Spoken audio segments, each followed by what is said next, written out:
ஆமாம் 20 கொஞ்சம் ஸ்லோவாக வேகம் மட்டும் கொஞ்சம் குறையாது. அது இல்லை ஃபேனை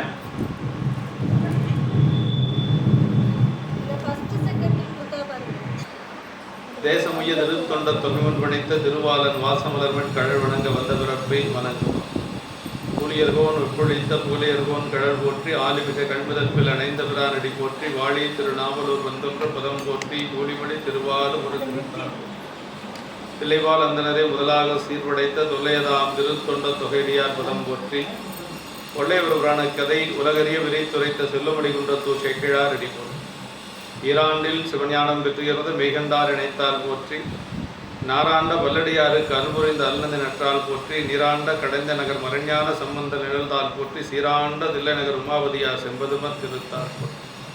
எல்லாம் உள்ள பெருமான் அந்தரும் பன்னார்மொழியமுடனவர் திரு நனாவுடையாருடைய திருவடிகளை வணங்கி அந்தரும் அன்னபூரணி தாயாருடனவர் கைலாசநாத பெருமானுடைய திருவடி தாமர்களை மனமொழிமைகளை வணங்கி எம்பெருமக்கள் நாயன்மாருடைய பொன்னார் திருவடி தாமர்களை மனமொழிமைகளை வணங்கி எம்பெருமக்கள் அடியனுடைய ஞானாசிரிய பிறந்தையாருடைய திருவடிகளை மனமொழிமைகளை வணங்கி எழுந்தருளி இருக்கக்கூடிய அடியார் பெருமக்களுடைய திருவடிகளை எல்லாம் வணங்கி அமைகின்றேன். அன்பார்ந்த சிவனை செல்வர்களே, இன்று நம்முடைய திருவருட்பயன் என்று சொல்லக்கூடிய நூல் உமாவதி சிவாச்சாரியார் அருளிய 8 நூலில் ரொம்ப தலையாய நூல் என்று சொல்லி போற்றக்கூடியது.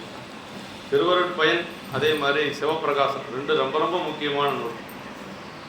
நமக்கு சைவ சித்தாந்தத்தில் தெளிவாக நம்ம ஒன்று தெரிஞ்சுக்கணும்னா இந்த 10 அதிகரணத்தை தரவாக இருந்தோம்னா போதும், சைவ சித்தாந்தம் நமக்கு விளங்கியது. ஆமாம், அப்புறம் நம்ம மற்ற நூலெல்லாம் உள்ளே போகலாம். இது ரொம்ப ரொம்ப முக்கியமான நூல். இதில் 10 அதிகரணம் இருக்குது. 10 அதிகரணத்தை நம்ம முதல்ல எந்தெந்த அதிகரணம் என்ன சொல்லுது அப்படிங்கிறத தெரிஞ்சுட்டு இந்த தலைப்பாக இருக்கக்கூடியது இதுதான், இன்புறு நிலை தான். நம்ம திருவருள் பயன் அப்படிங்கிறதுல என்னென்னா திருவருள், அப்புறம் அதனுடைய பயன் இல்லைங்களா. திருவருளை பற்றி சொல்லக்கூடியது 4வது அதிகரணம், அதாவது அருளது நிலை. அருள் அப்படிங்கிறது தான் திருவருள், இறைவனுடைய அருள் சக்தி இல்லைங்களா. சரி, அதனுடைய பயன் என்ன, திருவருடைய பயன் என்ன அப்படின்னா இன்புறு நிலை. நம்ம இன்பம் அதாவது உலகியல் இன்பங்கிறது வேற, அதே மாதிரி இறைவனுடைய இன்பங்கிறது வேற. உலகியல் இன்பம் கொஞ்ச நேரம் இன்பமாக இருக்கும், அப்புறம் மீண்டும் துன்பமாயிரும். ஆனால் அந்த இன்பம் என்றைக்கும் மாறாது இருக்கக்கூடிய ஒரு இன்பம், அந்த இன்புறு நிலை என்று சொல்லக்கூடிய அந்த பேரின்பம் தான். அதைத்தான் இங்கே இன்புறு நிலை அப்படின்னு சொல்கிறாங்க. முதல் பதிகத்தில் முதல் அதிகரணத்தில் பதிமுது நிலை என்று சொல்லி இறைவனுடைய சொரூப நிலை, அதே மாதிரி தடத்த நிலை. சாமிக்கு 2 நிலை இருக்குதுங்க. சொரூப நிலை என்று சொல்வது தன்னியல்பு. அது எப்படின்னா பெருமான் நம்ம அப்படி இருக்கக்கூடிய நிலையை நாம் எல்லாரும் அறிந்து கொள்ள முடியாது. அதுக்கு பக்குவம் உடையவர்கள் தான் அந்த நிலையை அறிந்து கொள்ள முடியும். அதனால் ஞானியர்கள் தான் அந்த நிலையெல்லாம் அறிந்து கொள்ள முடியும். அதனால் சாமி நமக்கு அருள் செய்கிறதுக்காக 25 மாகேஸ்வர மூர்த்தங்கள் எடுத்து வர, அதுக்கு பேர் தான் தடத்த நிலை அப்படின்னு சொல்லி சொல்கிறோம். அதாவது அதில் முதல்ல பெருமான் சொரூப நிலை, அதிலிருந்து சதாசிவ மூர்த்தம், அதை சதாசிவ மூர்த்தம் என்று சொல்லுவது தான் இங்கே இருக்கக்கூடிய சிவலிங்க திருமேனி. அந்த சிவலிங்க திருமேனி எப்படின்னா மாகேஸ்வர மூர்த்தங்களில் 24, அந்த சிவலிங்கத்தை சேர்த்துனா 25, இல்லைன்னா 24 தான். இதுக்கு என்னென்னா சாதாக்கிய திருமேனின்னு பேர். இந்த திருமேனியிலிருந்து தான் உருவங்கள் தோன்றுவது. இது அதாவது முதல்ல பெருமானுடைய திருமேனி அரு உருவம் அப்படிங்கிறது தான் சதாசிவ திருமேனி. அருவுருவ திருமேனி என்று சொல்வது சதாசிவ திருமேனி, சாதாக்கியம் என்று சொல்லக்கூடியது. இதிலிருந்து தான் மற்ற மாகேஸ்வர மூர்த்தங்கள் எல்லாம், அதாவது நம்முடைய பூத்த பெருமான், தட்சிணாமூர்த்தி, இது மாதிரி எல்லாமே நமக்கு வரக்கூடியது.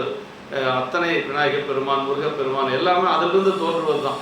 சோமாஸ்கந்தர், பிச்சாடனர், இந்த மூர்த்தங்கள் எல்லாமே தோன்றுவது என்கிறதுனா சிவலிங்க திருமேனிலிருந்து தான். அதனால தான் வழிபாட்டுக்கு உகந்தது சிவலிங்க திருமேனி. அது அருவமும் கிடையாது, உருவமும் கிடையாது. அருவம் அப்படிங்கிற அந்த நிலையும் இல்லாமல் இந்த உலகத்தில் எந்த ஒரு பொருளுமே சிவலிங்கத்தினுடைய உருவம் கிடையாது இல்லைங்களா. அதனால் உருவமும் கிடையாது, உருவம் அப்படிங்கிறது. அதிலிருந்து வரக்கூடியது தான் அதை தடத்த நிலை என்று சொல்லக்கூடிய நிலை. சொரூபம், தடத்தம், இதையெல்லாம் சொல்லக்கூடியது பதிமுது நிலை. அப்புறம் அதுக்கு அடுத்தது என்னென்னா உயிரவ நிலை அப்படின்னு சொல்லி, இதெல்லாம் தெரிஞ்சுக்கிறதுக்கு ஒரு உரிமையுள்ள பொருள் என்னென்னா, அதாவது பதி, பசு, பாசம் என்று சொல்லி 3 பொருள் இருக்குது சைவத்தில் இல்லைங்களா. சித்தாந்தத்தில் பதி என்று சொல்லுவது இறைவன், பாசம் என்று சொல்லுவது ஆணவ மலம் இல்லையா. அதுக்கு ஆணவ மலம் மாயக்கண்மையெல்லாம் அதில் சேர்த்துக்கணும். ரெண்டாவது பசு என்று சொல்லக்கூடிய ஆன்மா. சரி, இறைவனை பற்றி அறிந்து கொள்வதற்கு தகுதியுடைய பொருள் என்னன்னா ஆன்மா தான். ஏன்னா ஆணவ மலத்துக்கு அறிவு கிடையாது, அதுக்கு அறிவிச்சை செயல்கள் கிடையாது. அதனால இறைவனை அறிந்து கொள்ளக்கூடிய பொருள் என்னன்னா ஆன்மா தான். அதனால 2வது அதிகரணத்துல உயிரவை நிலை அப்படின்னு சொல்லி வச்சாங்க. சரி, உயிரவை நிலைனா எல்லா ஆன்மாக்களும் ஒரே மாதிரி இருக்குதா அப்படின்னா அப்படி அல்ல. அதுல 3 வகையான ஆன்மாக்கள் இருக்கு. என்னென்ன ஆன்மாக்கள் இருக்கு? விஞ்ஞானகல ஆன்மாக்கள், பிரளயாகல ஆன்மாக்கள், அப்புறம் சகல ஆன்மா. விஞ்ஞானகல ஆன்மாக்கள் அப்படின்னா என்னன்னா, அதாவது மேலான ஞானமுடையவர்கள். விஞ்ஞானம்னா மேலான ஞானமுடையவர்கள், அதாவது போன பிறப்புலையே நிறைய புண்ணியங்கள் எல்லாம் செய்து அதை ஏதோ கொஞ்சம் ஒரு காரணத்தினால இந்த பிறப்புக்கு வந்திருப்பாங்க. அந்த ஆன்மாக்கள் எப்படின்னா அவங்க தான் விஞ்ஞான மலர்கள் ஆன்மா. அவங்களுக்கு ஆணவம் மட்டும்தான் இருக்கு. அந்த நிலையில் இருக்கக்கூடிய ஆன்மாக்களை இறைவன் எப்படி ஆட்கொள்வான் அப்படின்னா, அறிவுக்கு அறிவாக இருந்து உருவமெல்லாம் எதுவும் தாங்கி வரணுங்கிற அவசியம் இல்லை. அவங்களுக்கு உள்ளுக்குள்ள இருந்தே சாமி உணர்த்துவார், அவங்க உணர்ந்து கொள்வார். அந்த நிலையில் இருக்கக்கூடியவர்கள் தான் ஒருமல ஆன்மாக்கள் என்று சொல்லக்கூடிய விஞ்ஞானகல ஆன்மாக்கள். சரி, இருமல ஆன்மாக்கள் சொல்றீங்களே, அது எப்படின்னா சகல ஆன்மாக்கள். அவங்களுக்கு ஆணவம் கர்மம் மட்டும் இருக்கு, மாயை கிடையாது. அந்த இருமல ஆன்மாக்களுக்கு எப்படி பெருமான் உபதேசம் செய்வார் அப்படின்னா, மான்மழுவோட திருநீலகண்டத்தோட பெருமான் ஒரு உருவம் தாங்கி அப்படி அருள் செய்வார். அவங்க நம்மளை விட கொஞ்சம் மேலான நிலையில் இருக்கக்கூடியவங்க. அவங்களுக்கு மாயை கிடையாது. மாயை ஒண்ணுதான் நம்மளை மயக்குவது. அந்த மாயையில நம்ம ஆட்பட்டு இருக்கிறதுனால தான் நம்மளால இறைவனை அறிய முடியல. உண்மையான பொருள் எது என்று சொல்லி நம்மளால உணர்ந்து கொள்ள முடியாத, நம்மளை தடை செய்யக்கூடிய பொருள் என்னன்னா மாயை தான். அசுத்தமாய் மாயை மயக்கமும் செய்யும் அப்படின்னு சொல்லுவாங்க. அது அந்த இருமல ஆன்மாக்களும் கிடையாது. அதனால அவங்களும் கொஞ்சம் சீக்கிரமாக பெருமானுடைய திருவருளால மேல முக்தி அடைஞ்சிருவாங்க. சரி, நம்ம எப்படின்னா நம்ம தான் 3 மல ஆன்மாக்கள், சகல ஆன்மாக்கள். நமக்கு ஆணவம் இருக்கு, கண்மம் இருக்கு, மாயை இருக்கு. நம்மளுக்கு எப்படி பெருமான் வருவார்? அப்படி நீலகண்டத்தோட மான்மழுவோட அப்படி எல்லாம் பெரிய தண்டாயத்தை எல்லாம் தூக்கிட்டு அருள் செய்வாருன்னா அப்படியெல்லாம் நம்மளால தாங்க முடியாது. நமக்கு அதை ஏற்றுக்கொள்ளக்கூடிய பக்குவம் நமக்கு இல்லை. அதனால என்ன பண்ணுவார்? நம்மளை மாதிரியே ஒரு குருநாதராக ஆட்கொள்வார். அதுதான் ரொம்ப முக்கியம். நம்மளை மாதிரியே ஒரு குருநாதராக, நம்மளை மாதிரி ஒரு உருவம் தாங்கி இறைவனே குருநாதராக நமக்கு உபதேசம் செஞ்சு தீக்கை கொடுத்து உபதேசம் செய்து நல்ல ஒரு செய்திகளை எல்லாம், ஞான செய்திகளை எல்லாம் நமக்கு உள்ளிருந்து உணர்த்தி, அதாவது அப்படியெல்லாம் நமக்கு ஆட்சி செய்து பெருமான் நம்மளை இறைவனே நமக்கு குருநாதராக வர்றார். அதாவது மானை காட்டி மானை பிடித்தல் அப்படின்னு சொல்லி வேடுவர்களுக்கு ஒரு யுக்தி இருக்கு. ஒரு மானை பிடிக்கணும்னா என்ன பண்ணுவாங்கன்னா, இவங்க பழக்கமான ஒரு மானை கட்டி வச்சிருவாங்க. அந்த மானோட விளையாடுறதுக்கு அந்த மான் வரும். சரி, சிங்கத்தை கொண்டு போய் கட்டி வச்சா வருமா? இல்லை புளியை கொண்டு போய் கட்டி வச்சா வருமா? வராது. அப்போ அதனுடைய இனமாக இருந்தால் விளையாடுறதுக்கு வரும். அப்படி பிடிச்சிக்குவாங்க. அது மாதிரி நம்மளை மாதிரியே ஒரு மனித உருவத்தில் ஒருத்தரை கொண்டு இந்த ஒரு மண்ணுலகத்தில் பிறக்க வச்சு அவங்கள பார்த்தா நமக்கு சரி, நம்மளை மாதிரி தான் அவர் இருக்கிறாரு அப்படின்னு சொல்லி நம்ம போவோம். அது மாதிரி தான் இறைவன் நம்மளை ஆட்கொள்வது. ஆனால் அவங்க நம்மளை மாதிரி அல்ல. நமக்கு உபதேசம் செய்த குருநாதர்கள் எப்படின்னா இறைவனே அந்த திருமேனை தாங்கி வர்றாரு. அதுதான். ஆமாம், அப்படி தான் பெருமான், மணிவாசக பெருமான் எல்லாருமே சொல்கிறாங்க. மணிவாசக பெருமானுக்கு இறைவனே அவரை திருப்பெருந்துறையில் ஆட்கொண்டார். தம்முதல் குருவுமாய் தவத்தின் உணர்த்த விட்டு அந்நியம் இன்மையின் அரண்கலல் செலுமே என்று சொல்லி சிவஞான போதத்தில் 8ஆம் சூத்திரத்தில் சொல்வது போல அவருக்கு பெருமான் அப்படியே ஆட்கொண்டார். அது மாதிரி தான் நம்மளுக்கு குருநாதர் நமக்கு எப்படின்னா இறைவன் வேறு குருநாதர் வேறு இல்லை. அப்படிதான் நாம வச்சுக்கணும் இல்லைங்களா? இந்த உலகத்தில் அப்படித்தான் பெருமான் மண்ணுலகத்தில் அப்படித்தான் ஆன்மாக்களுக்கு அருள் செய்கிறார். இது அருள் என்னது? 3 வகையான ஆன்மாக்கள். அதுதான் இது 11 நிலை, உயிரவை நிலை இல்லைங்களா? சரி, இறைவன் இருக்கிறான், நம்ம ஆன்மாக்கள் இருக்கிறோம். இறைவனிடத்துல நம்மளை போய் சென்று சேராமல் தடுக்கக்கூடிய ஒரு பொருள் தான் ஆணவ மலம் இல்லைங்களா? நமக்கு அந்த ஆணவ மலம் இருக்கிற வரைக்கும் இறைவன் திருவடியில் நாம் போய் இருக்கவே முடியாது, சேரவே முடியாது. ஏன் அப்படின்னா ஆணவ மலம் என்ன செய்யும் அப்படின்னா நம்ம அறிவை மயக்கும்.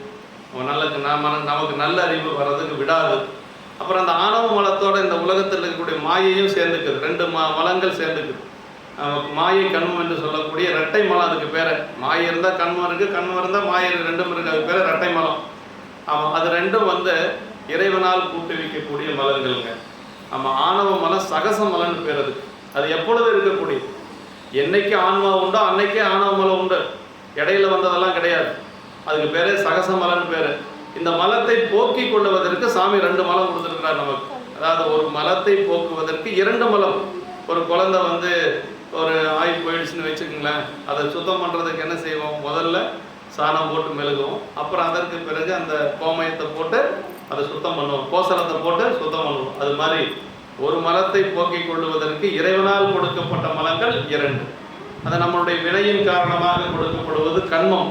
இந்த உலகத்தை படைத்து உலகத்தின் மூலமாக நாம் அனுபவிக்கக்கூடியதெல்லாம் மாயை என்று சொல்லி இப்படி இருக்கக்கூடிய நிலை. இதுதான் வந்து ஆணவ மலம். பக்குவம் வருகின்ற வரைக்கும் நமக்கு ஆன்மாவை வந்து இறைவனை வந்து நம்ம அறிய முடியாத தடை செய்யக்கூடிய பொருள் ஆணவ மலம். ஆமாம், அப்படி அந்த ஆணவ மலம் வழி கெட்டு நம்ம அது எப்போ வழி கெடும் அப்படின்னா, அவனே தானே ஆகிய அந்நெறி ஏகனாகி இறைவனை நிற்க மலம் மாயை தன்னோட வல்வினை என்ற அப்படின்னா இன்னைக்கு நடக்கக்கூடிய அத்தனை செயலும் இது இறைவனுடைய திருவருள். என்னால் ஒன்றும் ஆகிறது இல்லை, எல்லாம் பெருமானுடைய திருவருள். என்னைக்கு நமக்கு வந்து அந்த உணர்வு வருதோ, அதே மாதிரி இன்பம் வந்தாலும் சரி அது பெருமான் கொடுத்தது, துன்பம் வந்தாலும் சரி அதுவும் இறைவன் கொடுத்தது என்று சொல்லி அந்த இருவினை ஒப்பு எப்போ வருதோ அப்பதான் நமக்கு அந்த நிலை வரும். இருவினை ஒப்பு வந்தா மலபரிபாகமாகும், மலபரிபாகம் வந்தா சக்தி நிபாதம் வரும், சக்தி நிபாதம் வந்து கொஞ்ச காலத்துல வீடு பேர் கிடைக்கும். இப்படிதான் நமக்கு அந்த தான் 3வது அதிகரணம் ஆணவ மலத்தை பற்றி சொல்லக்கூடியது இருள் மல நிலை. 4வது அதிகரணம் தான் அந்த நூலினுடைய தலைப்பாக இருக்கக்கூடிய அருளது நிலை. ஆமாம், அதாவது திருவருள் அப்படிங்கிறது அதுதான். அருளது நிலை என்று சொல்லுவது இறைவனுடைய அருள் சக்தி. 11 நிலை என்று சொல்லுவது இறைவன், இறைவனுடைய 2 நிலை. அருளது நிலை என்று சொல்லுவது இறைவனுடைய அருள் சக்தி, அம்மா தான். ஆமாம், அம்மாவை பற்றி அதாவது இறைவன் நேரடியாக நமக்கு வந்து எப்படி செய்வார்னா அம்மா மூலமாக தான் நமக்கு செய்வாங்க. அருள் செய்யக்கூடியது அம்மா மூலமாக தான் அருள் செய்வாங்க. ஆனால் கடைசியை எங்கே போய் சேரணும்? அங்கே தான் போய், அதுதான் இந்த 8வது அதிகாரம் நாம் படிக்க போகிறோம். ஆமாம், அந்த அருளது நிலை இறைவனுடைய திருவருள் தான் நமக்கு எல்லாமே. அந்த இறைவனுடைய திருவருளை பற்றி படிக்கக்கூடிய அதிகரணம் அருளது நிலை. சரி, இறைவனுடைய திருவருள் எப்படி நமக்கு இறைவனுடைய திருவருள் நேராக வருவான்னா அருள் உரு நிலை. அந்த அருள் வந்து என்ன ஆகும்? பெருமானுடைய திருவருள் உருவம் எடுத்துக்கொண்டு வருவது தான் குருநாதர். அதான் அருள் உரு நிலை. 5வது அதிகாரம். ஆமாம், 5வது அதிகரணத்தில் இறைவன் வந்து குருநாதராக உருவம் கொண்டு வந்து ஆன்மாக்களை இந்த மண்ணின் மீது இந்த மண் உலகத்தில் உபதேசம் செய்து அவன் ஆட்கொள்ளக்கூடியது தான் வந்து அருள் உருநிலை. அருளே உருவமாக வருவது. சரி, அருள் உரு நிலையில வந்து சாமி வந்து உபதேசம் பண்ணிட்டார். உபதேசம் பண்ணால் நமக்கு என்ன ஆகும்? ஏதோ ஒன்று தெரியும் இல்லையா, அது அறியும் நிலை என்று சொல்லுவோம். அதுதான் 6வது அதிகரணமாக இருக்கக்கூடியது அறியும் நெறி. அந்த அறியும் நெறி இப்போ குருநாதர் இறைவன் திருவருளானது குருநாதராக வந்தது. குருநாதராக வந்து நமக்கு உபதேசம் செய்தது. உபதேசம் செய்ததன் மூலமாக உபதேசத்தில் 3 இருக்குது. ஒன்று அதாவது நயனம், அதை கண்ணில் பார்த்த பார்வையிலேயே நம்மளுடைய வேறுபடுத்துவது. இன்னொன்று ஸ்பரிசம், கையில் தொட்டு திருநீர் பூசுறது. இதெல்லாம் கையில் தொட்டு நம்மளை வந்து நம்ம மலநீக்கம் செய்வது ஸ்பரிசம். 2வது வாசகம், அதாவது உபதேசம், மந்திர உபதேசம் செய்வது. அப்புறம் திருவடி கொடுப்பது. இதெல்லாம் வந்து குருநாதர் நமக்கு செய்யக்கூடிய தீக்கையினுடைய வகைகள். அதில் தீக்கையில் 3 வகை இருக்குது. ஆமாம், சமயம், விசேடம், அப்புறம் நிர்வாணம். ஆமாம், சமயம் என்று சொல்லுவது நம்ம இந்த பணியெல்லாம் செய்யறது இல்லைங்க, உழவார பணி செய்கிறது, அப்புறம் கோயிலை சுத்தப்படுத்துறது, கோயிலை தூய்மையாக்குறது, மெழுகுவது, பூசுவது, மலர் தொடுத்து கொடுப்பது. இது எல்லாத்துக்கும் தகுதியுடைய ஆன்மை என்னென்னா சமயம் வாங்கினீங்க தான் இதை செய்யணும்னு ஒரு விதி இருக்கு. ஆமாம், இந்த சரியை தொண்டுகள் செய்வதற்கே சமயம் வாங்கியிருக்கு. சிவ பூஜை பண்ணுறதுக்கு என்ன செய்யறது? விசேட தீக்க வாங்கணும். விசேட தீக்க வாங்கினா தான் சிவலிங்கத்தை வீட்டில் வச்சு பூஜை பண்ணுறோம். அதிகாரம் நமக்கு அப்போ தான் உண்டு. இல்லை சும்மா நினைச்சவங்கெல்லாம் எடுத்து வச்சு பண்ணிட்டுலாம் இருக்கக்கூடாது. எங்கேயாச்சும் போனீங்கன்னா பார்த்தா அந்த யோகாக்காரர் என்ன பண்ணுறாங்கன்னா 1000 சிவலிங்கம் கொண்டு வராங்க, எல்லாத்துக்கும் ஆளுக்கு ஒன்று கொடுத்துட்டு போயிடுறாங்க, மிட்டாய் கொடுக்குற மாதிரி. அப்படியெல்லாம் கொடுக்கக்கூடாதுங்க. இதையெல்லாம் அப்படியெல்லாம் எளிமைப்படுத்தக்கூடாது. இதனுடைய பெருமை போயிடும். சாமின்னா சாமியாக வச்சுருக்கணும். நம்ம விளையாட்டு பொருள் மாதிரி கொண்டு போய் வீட்டில் குழந்தைங்க விளையாடுற பொருளாக எல்லா வீட்லேயும் வச்சுருக்கிறாங்க, பூசை பண்ணுறாங்க அப்படிங்கிறாங்க. சைவத்தில் இருக்கிறீங்களான்னா இல்லைங்க, அதெல்லாம் எப்படி வேணாலும் இருக்கலாம்னு சொல்லிட்டாங்க. யாரையே சொன்னாங்க உங்களுக்கு? சைவ சித்தாந்தத்தில் சொல்லியிருக்குதா, இல்லை ஆகமத்தில் ஏதாவது அப்படி சொல்லியிருக்குதா, இல்லை வேதத்தில் ஏதாவது சொல்லியிருக்குதான்னு? இல்லை இல்லைங்க. ஒருத்தர் வந்தாங்க, ஒரு கூட்டம் போட்டாங்க, சிவலிங்கத்தை கொடுத்தாங்க, நீங்களும் பூசை பண்ணுங்கன்னு சொல்லிட்டாங்க. தப்புங்க. பண்ணவே கூடாது. நமக்கு வினை தான் ஏற்படும். அப்படியெல்லாம் நீங்கள் பூஜை பண்ணி அவர் மகிழ்ச்சி ஆகணுங்கிற அவசியம் இல்லை. நம்மளுடைய வினையை போக்கிக் கொள்வதற்கு தான் நம்ம அவரை பூஜை பண்ணுறவங்களே. நீங்கள் பூஜை பண்ணுறதுனாலையோ நான் பூஜை பண்ணுறதுனாலையோ கைலாசநாதருக்கு ஒன்றும் நன்மை கிடையாது. நமக்கு தான் நன்மை. நமக்கு தான் பிறப்பு நீங்கும், நமக்கு தான் வினை நீங்கும், நமக்கு தான் பிறப்பு நீங்கும். அவனுக்கு ஒன்றும் கிடையாது. அவன் எப்பவும் அதே மாதிரியே இருக்கும். நம்மளுடைய வினையை நீக்கி கொள்வதற்காகத்தான் அவங்ககிட்ட வரணும். அதனால் இன்னமும் நாமெல்லாம் ஒரு 1000 பேர் உட்காந்து பூஜை பண்ணால் தான் கைலாசநாதருக்கு ஏதாவது வரும்னால யாரும் நினைக்காது. அவருக்கு யார் வந்தாலும் வராது போனாலும் அவருக்கு அப்படியே தான் இருப்பார். அவர் ஒன்றும் குறைஞ்சு போயிட மாட்டார். நமக்கு நல்வினை இருந்தால் நாம் வருவோம், இல்லைன்னா நாம் வர முடியாது. அதை மட்டும் மனசில் வச்சுக்கோம். இப்போ அந்த 6வது அதிகரணம் அறியும் நெறி. இதெல்லாம் அறிந்து கொள்ளக்கூடிய நெறி தான் அறியும் நெறி. குருவருள் இறைவனுடைய திருவருள் குருவாக உபதேசம் செய்து அறிந்த நிலை அறியும் நெறி. சரி, அறிந்ததுனால என்ன கிடைக்கும்? நமக்கு உயிர் ஒரு விளக்கம் கிடைக்கும் இல்லைங்களா? ஓ, இதுதானான் இருக்கு. இப்போ நாம யாரு, இறைவன் யாரு, நமக்கு அவனுக்குள்ள தொடர்பு என்ன, நம்மையும் அவனை எது தடுக்குது, அப்படி தடை செய்யாமல் இருக்கிறதுக்கு நம்ம என்ன செய்யறது, இதெல்லாம் தெரிஞ்சக்கூடியதான் 7வது அதிகாரம் உயிர் விளக்கம். சரி, உயிர் விளக்கம் ஆயிடுச்சு, இறைவனுடைய பெருமை நமக்கு தெரிஞ்சிருச்சு. இப்போ வரக்கூடியதான் 8வது. அந்த நிலையில நம்ம அனுபவிக்கக்கூடிய அனுபவம் இருக்குது பாருங்க, அதுதான் இன்புறு நிலை என்று சொல்லுவாங்க. இன்புறு நிலை வந்தாச்சுன்னா, அதாவது இந்த இன்பம் வேற, அந்த இன்பம் வேற, உலகில் இன்பம் வேற, இது வேற. அந்த இன்புறு நிலை என்று சொல்வது எப்போ வரும்? ஆணவ மலமெல்லாம் நீங்கிய பிறகுதான் வரும். குருநாதர் உபதேசத்திற்கு பிறகு மல நீக்கமாகி எல்லாம் ஆனதுக்கு பிறகுதான் அந்த இன்புறு நிலை வரும். இன்புறு நிலையில ஆன்மா எங்க இருக்கும் அப்படின்னா இறைவனுடைய திருவடியில் இருக்கும். அங்க போற வரைக்கும் தான் அம்மாவுடைய வேலை. இப்ப அம்மா என்ன பண்ணா, அங்க கொண்டு போய் நம்மளை விட்டுட்டாங்க. அப்படி அம்மா கொண்டு போய் விட்டாச்சுன்னா ஆன்மா கடைசியா எங்க இருக்கணும்? அங்கதான் இருக்கணும். மறுபடியும் இங்க திரும்ப வரக்கூடாது. திரும்ப வரக்கூடாதுன்னா வழிபாடு செய்ய வேண்டாம்னு நான் சொல்லலை. ஆனா இன்பம் எங்க கிடைக்குன்னா அங்கதான் கிடைக்கும். அதுதான் அந்த அதிகாரணத்துல ரொம்ப தெளிவா சொல்லப்பட்டிருக்கு. ஆமா, சரி, கிடைச்ச இன்பம் அப்படியே இருக்குமா இல்லை கொஞ்ச நாள்ல போயிருமா? அது ஒரு கேள்வி வருது இல்லையா? எனக்கு கிடைச்ச இன்பம் நிலைச்சிருக்கணும்னா என்ன செய்யறது? 5 எழுத்தை சொல்லணும். அதான் 5 எழுத்து அருள்நிலை. சரி, அது மட்டும் போதுமா? 10வது அடியாரோட சேர்ந்து. அதான் ரொம்ப முக்கியம், இந்த அணைந்தோர் தன்மை என்று சொல்வது. இதுதான் இந்த நூல். இது மாதிரி எனக்கு ரொம்ப ரொம்ப பிடித்த நூல் எதுன்னா நான் சொல்லுவேன், கண்ணை மூடிட்டு சொல்லுவேன், திருவருட்பயன் தான். ஆமாம், திருவருட்பயன் தான் எனக்கு ரொம்ப ரொம்ப. எல்லா நூலுமே நல்ல நூல் தானே, இல்லைன்னு சொல்ல. ஒருத்தருக்கு ஒரு நூல் பிடிச்சிருக்கும் இல்லையா? திருமுறைகளில் பிடிக்கும்னா பெரிய புராணம், கண்ணை மூடிட்டு சொல்லுவேன். அதே மாதிரி சைவ சித்தாந்தத்தில் ஒரு நூல் அடியனுக்கு பிடிக்கும் அப்படின்னா திருவருட்பயன் தான். அதனால இந்த இன்புற நிலையை நாம் இப்போ சிந்திக்கிறோம். ஐயா செனிப் ஐயாவுடைய விளக்கு உரையும் எடுத்துக்கங்க. நான் அதிலிருந்து சொல்லிட்டு அப்புறம் வையாபுரியாருடைய நூலும் நான் வச்சு சொல்லுவேன், கேட்டு. இன்புற நிலையில சொல்ற தொல்காப்பியர் மெய்ப்பாட்டியல் இயலில் இன்புறல் என்பதனை குறிப்பிட. தொல்காப்பியருடைய மெய்யியல் கோட்பாடு அப்படின்னு சொல்லி ஒரு 4-5 வருஷத்துக்கு முன்னாடி சென்னிப் ஐயா ஒரு சென்ட்ரல் யூனிவர்சிட்டி திருவாரூர் இருக்குது, மத்திய பல்கலைக்கழகம், தமிழ் பல்கலைக்கழகம். அதில் ஐயாவுக்கு ஒரு நிகழ்ச்சி, நானும் குமரலிங்க ஐயா, கோகுல் கிருஷ்ணன் பேராசிரியர், நாங்கள் 3 பேரும் அவருக்கு கூட போயிருந்தோம். எங்கள் அடியனுடைய காரில் தான் போயிருந்தோம். போக போக இங்கேருந்து பேசிக்கிட்டே போனோம். சென்னிப் ஐயா வீட்டில் ஏற்றுனதுலேருந்து 7 மணி நேரம் அங்கே போய் சேர்ற வரைக்கும் பெரிய புராணமே பேசிட்டு போனோம். ஐயாவிட்ட சித்தாந்தம் பெரிய புராணம், சித்தாந்தம் பெரிய புராணம். அது எப்படி இருந்துருக்குன்னு பாரு.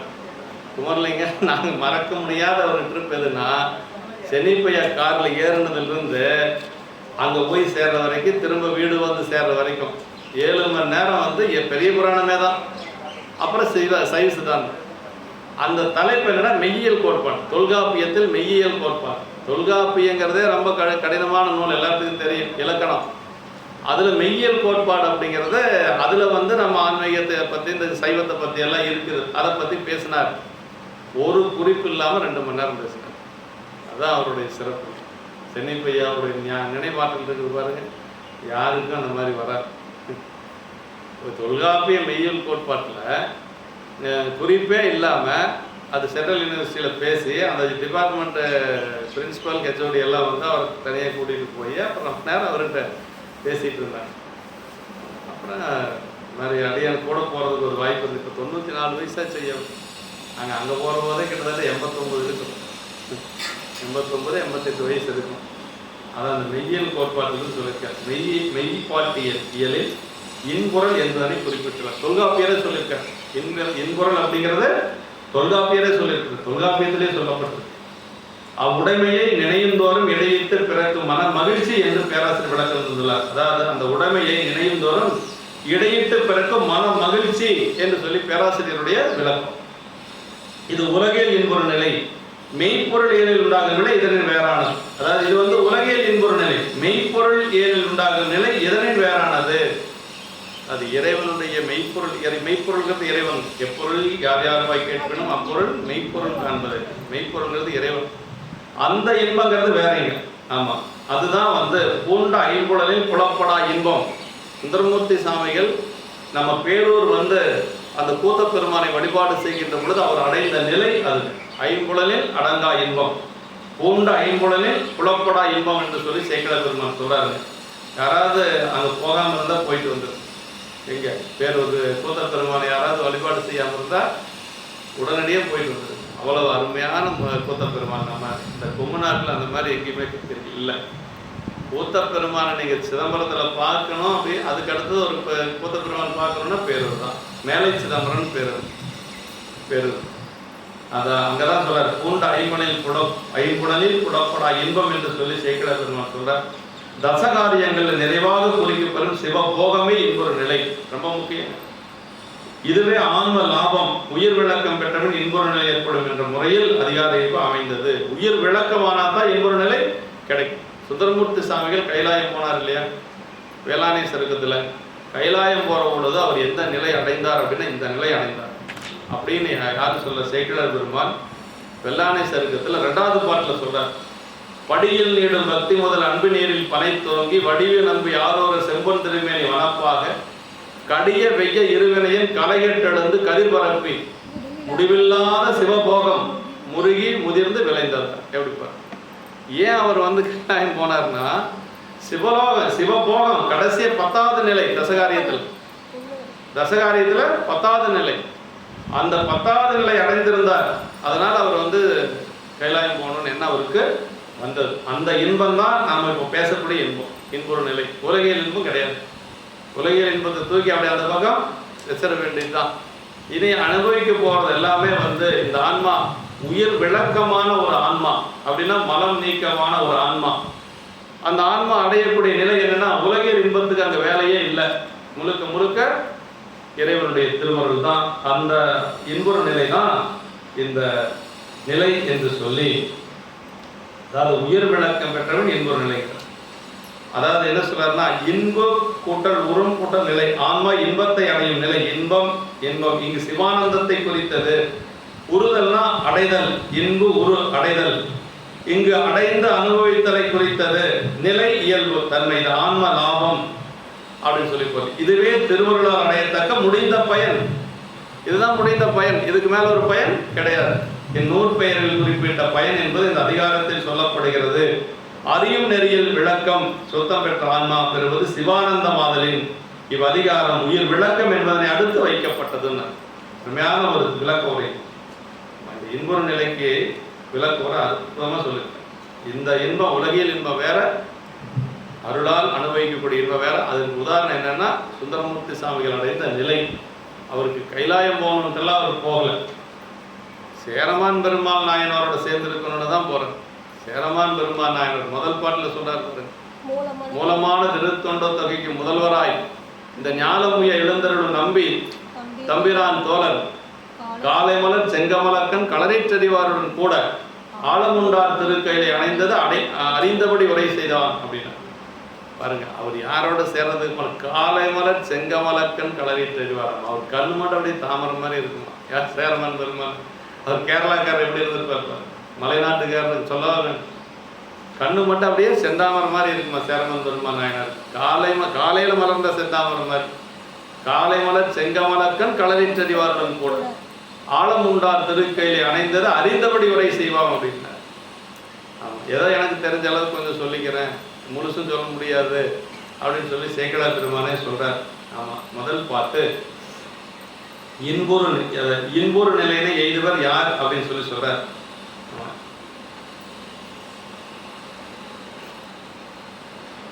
இன்புறுவார் துன்பார் இருளின் எழுஞ்சுடரின் பின் புகுவார் முன் புகுவார் பின். இந்த குரட்பா எழும் சுடரின் பின் புகுவார் இன்புறுவார் அப்படின்னார். இருளின் முன் புகுவார் துன்பார் பின் என கூட்டி பொருள் செய்ய என்று சொல்லி ஐயா சொல்லியிருக்கிறார். அறியாமையின் போக்கில் இந்த சிவஞான சுடரின் பின், அதாவது செல்வர் பேரின்பத்தை அடைவார்கள். அறியாமை முன்னிட்டு அதன் மேல் செல்வர் துன்பத்தை அடைவார்கள். நம்ம யாருக்கு பின்னாடி போகணும்? சாமிக்கு பின்னாடி போகணும். ஆணவ மலத்துக்கு பின்னாடி போனோம்னா துன்பம் தான் கிடைக்கும் இல்லைங்களா? நமக்கு நல்ல தெளிவாக வேணும்னா எங்கே போகணும்? தேவாரத்துக்கு தான் போவோம். அப்பர் சாமியுடைய தேவாரம் முத்துவிதான திருப்பதி இருக்குது இல்லைங்களா? அதில் இருக்கு, துன்பம் நம்மை தொழாத நாட்கள் என்பாரும், இன்பம் நம்மை ஏற்றும் நாட்கள் என்பாரும், நும்பின் எம்மை நுழைய பணிய அன்பன் ஆரூர் ஆதிரினாலால் அதுவன், நும்பின் எம்மை நுழைய பணிய அப்படின்னு சாமி முன்னாடி போறாரு. சாமிக்கு பின்னாடி நாம போவோம். ஆமாம், அதே மாதிரி ஆணவ மலத்துக்கு பின்னாடி போனோம்னா நமக்கு என்ன கிடைக்கும்? அறியாமைக்கு பின்னாடி போனோம்னா துன்பம் தான் கிடைக்கும். இன்பம் வேணும்னா எங்க போகணும்? பெருமானுக்கு பின்னாடி நம்ம போகணும். அதுதான் இங்க சொல்றாரு. அது சிவஞான சுடரின் பின் செல்வோர் பேரின்பத்தை அடைவார்கள், அறியாமை முன்னிட்டு அதன் பின் செல்வோர் துன்பத்தை அடைவார்கள் என்று சொல்லி சொல்றார். நாயன்மார்கள் அதாவது திருவருள் என்னும் சிவஞான பேரொழி முன்னிட்டு அதன் பின் செல்வோர் பேரின்பம் அடைவார்கள். நாயன்மார்கள் அவ்வாறு பேரின்பம் அடைந்தவர்கள். குங்குளி கலைநாயனார் வறுமையுற்று உடைமைகளை விற்று மனைவியின் தானை விற்க செய்கையில் அதனை கொடுத்து எல்லாம் போயிடுச்சு. இப்போ இருக்கிறது தாலி மட்டும்தான். அம்மா என்ன சொன்னாங்க?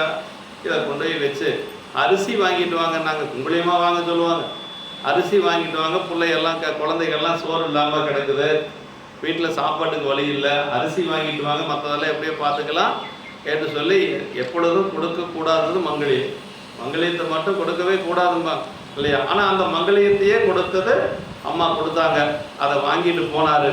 அப்படி வாங்கிட்டு செல்லுகின்ற பொழுது எதிர்த்தாப்படி ஒருத்தன் குங்குளியம் கொண்டு வந்தான்.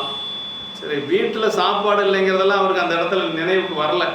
மனைவி பட்டினியாக இருக்கிறான், பையன் பட்டினியாக இருக்கிறாங்கிறதெல்லாம் நினைவுக்கு வரல. குங்குளியத்தை பார்த்தோன்னே சாமிக்கு நல்லா இருக்கு. என்னப்பான்னு கேட்டார். குங்குளியன்னாரு. சரி, இந்த தாலியை கொடுக்குறேன், குங்குளியத்தை கொடு. வாங்கிட்டு வீட்டுக்கு போக முடியாத, குங்குளியத்தை கொண்டு போய் வீட்டில் வச்சு என்ன பண்ண முடியும்? அதனால் கோயிலுக்கு போயிட்டார். கோயிலுக்கு போய் வெடிய வெடிய குங்குமம் போடுறார். நல்ல நேரம் ஆகி போயிடுச்சு. அப்படி குங்குளியம் போட்டுட்டு இருக்கிற பொழுது தான் பெருமான் அவர்கிட்ட என்ன செஞ்சார்? அவர் குங்குளியம் வாங்கிட்டு கோயிலுக்கு போயிட்டார். ஆனால் சாமி என்ன பண்ணார்? நான் குபேரன் அனுப்பி வீடு பூரா செல்வத்தை பரப்புனார். அன்பர் அங்கிருப்ப நம்பர் அருளினால் அழகை வேந்தன் தன்பர் நிதியந்தூர்த்து தன்னை மேல் நெருங்க எங்கும் பொன்பயில் குவையும் நெல்லும் ஒருவில் பல் வரணம் போங்க மண்பெரும் செல்வமாக்கி வைத்தனன் மனையில் நீடனர். அப்படி குபேரன் அனுப்பி வீடு முழுக்க செல்வம். அப்புறம் ஒன்றும் அந்த அம்மாவுக்கு ஒன்றும் புரியலை, என்னடா நடக்குதுன்னு அந்த அம்மாவுக்கு எதுவும் தெரியல.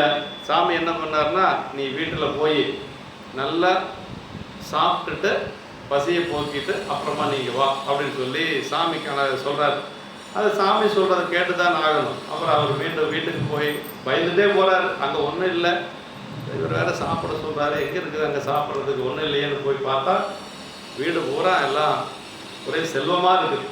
அன்னைக்கு சாப்பாட்டுக்கு வேணுங்கிற அரிசியும் கொடுத்தாராம். அரிசியும் பருப்பதற்கு வேணும்ல. நெல்லாக இருந்தால் கூட குத்தி அதெல்லாம் செய்யறதுக்கு காலதாமதமாகும். அப்போ சாப்பாடு செய்யக்கூடிய அரிசியும் கொடுத்தார் பெருமானை. அன்னைக்கு செய்யக்கூடியது எல்லாம் போய் பார்த்தோன்னு கேட்குறாரு. இல்லத்தில் சென்று புக்கார் இறுதி குவையல்லாத செல்வத்தை கண்டு நின்ற திருமலையாரை நோக்கி வெள்ளத்த முதலால் இவ்விளைவுகள் என்கொள் என்ன கேட்டாரா? இதெல்லாம் எப்படிமா வந்தது அப்படின்னு. அம்மா சொன்னாங்களா, அல்லொத்த கண்டன் எம்மான் அருள் தர வந்தது என்றார் அப்படின்னா. எல்லாம் சாமி கொடுத்தது. அல்லொத்த கண்டன் எம்மான் அருள் தர வந்தது, பெருமானுடைய திருவருள் இதெல்லாம் கொடுத்துருக்குதுன்னு சொல்லி சொன்னாங்களா. அது மாதிரி அது எப்படி அனுபவிக்கணும் அப்படின்னா நாயன்மார்களை வச்சு தான் நாம தெரிஞ்சுக்கணும்.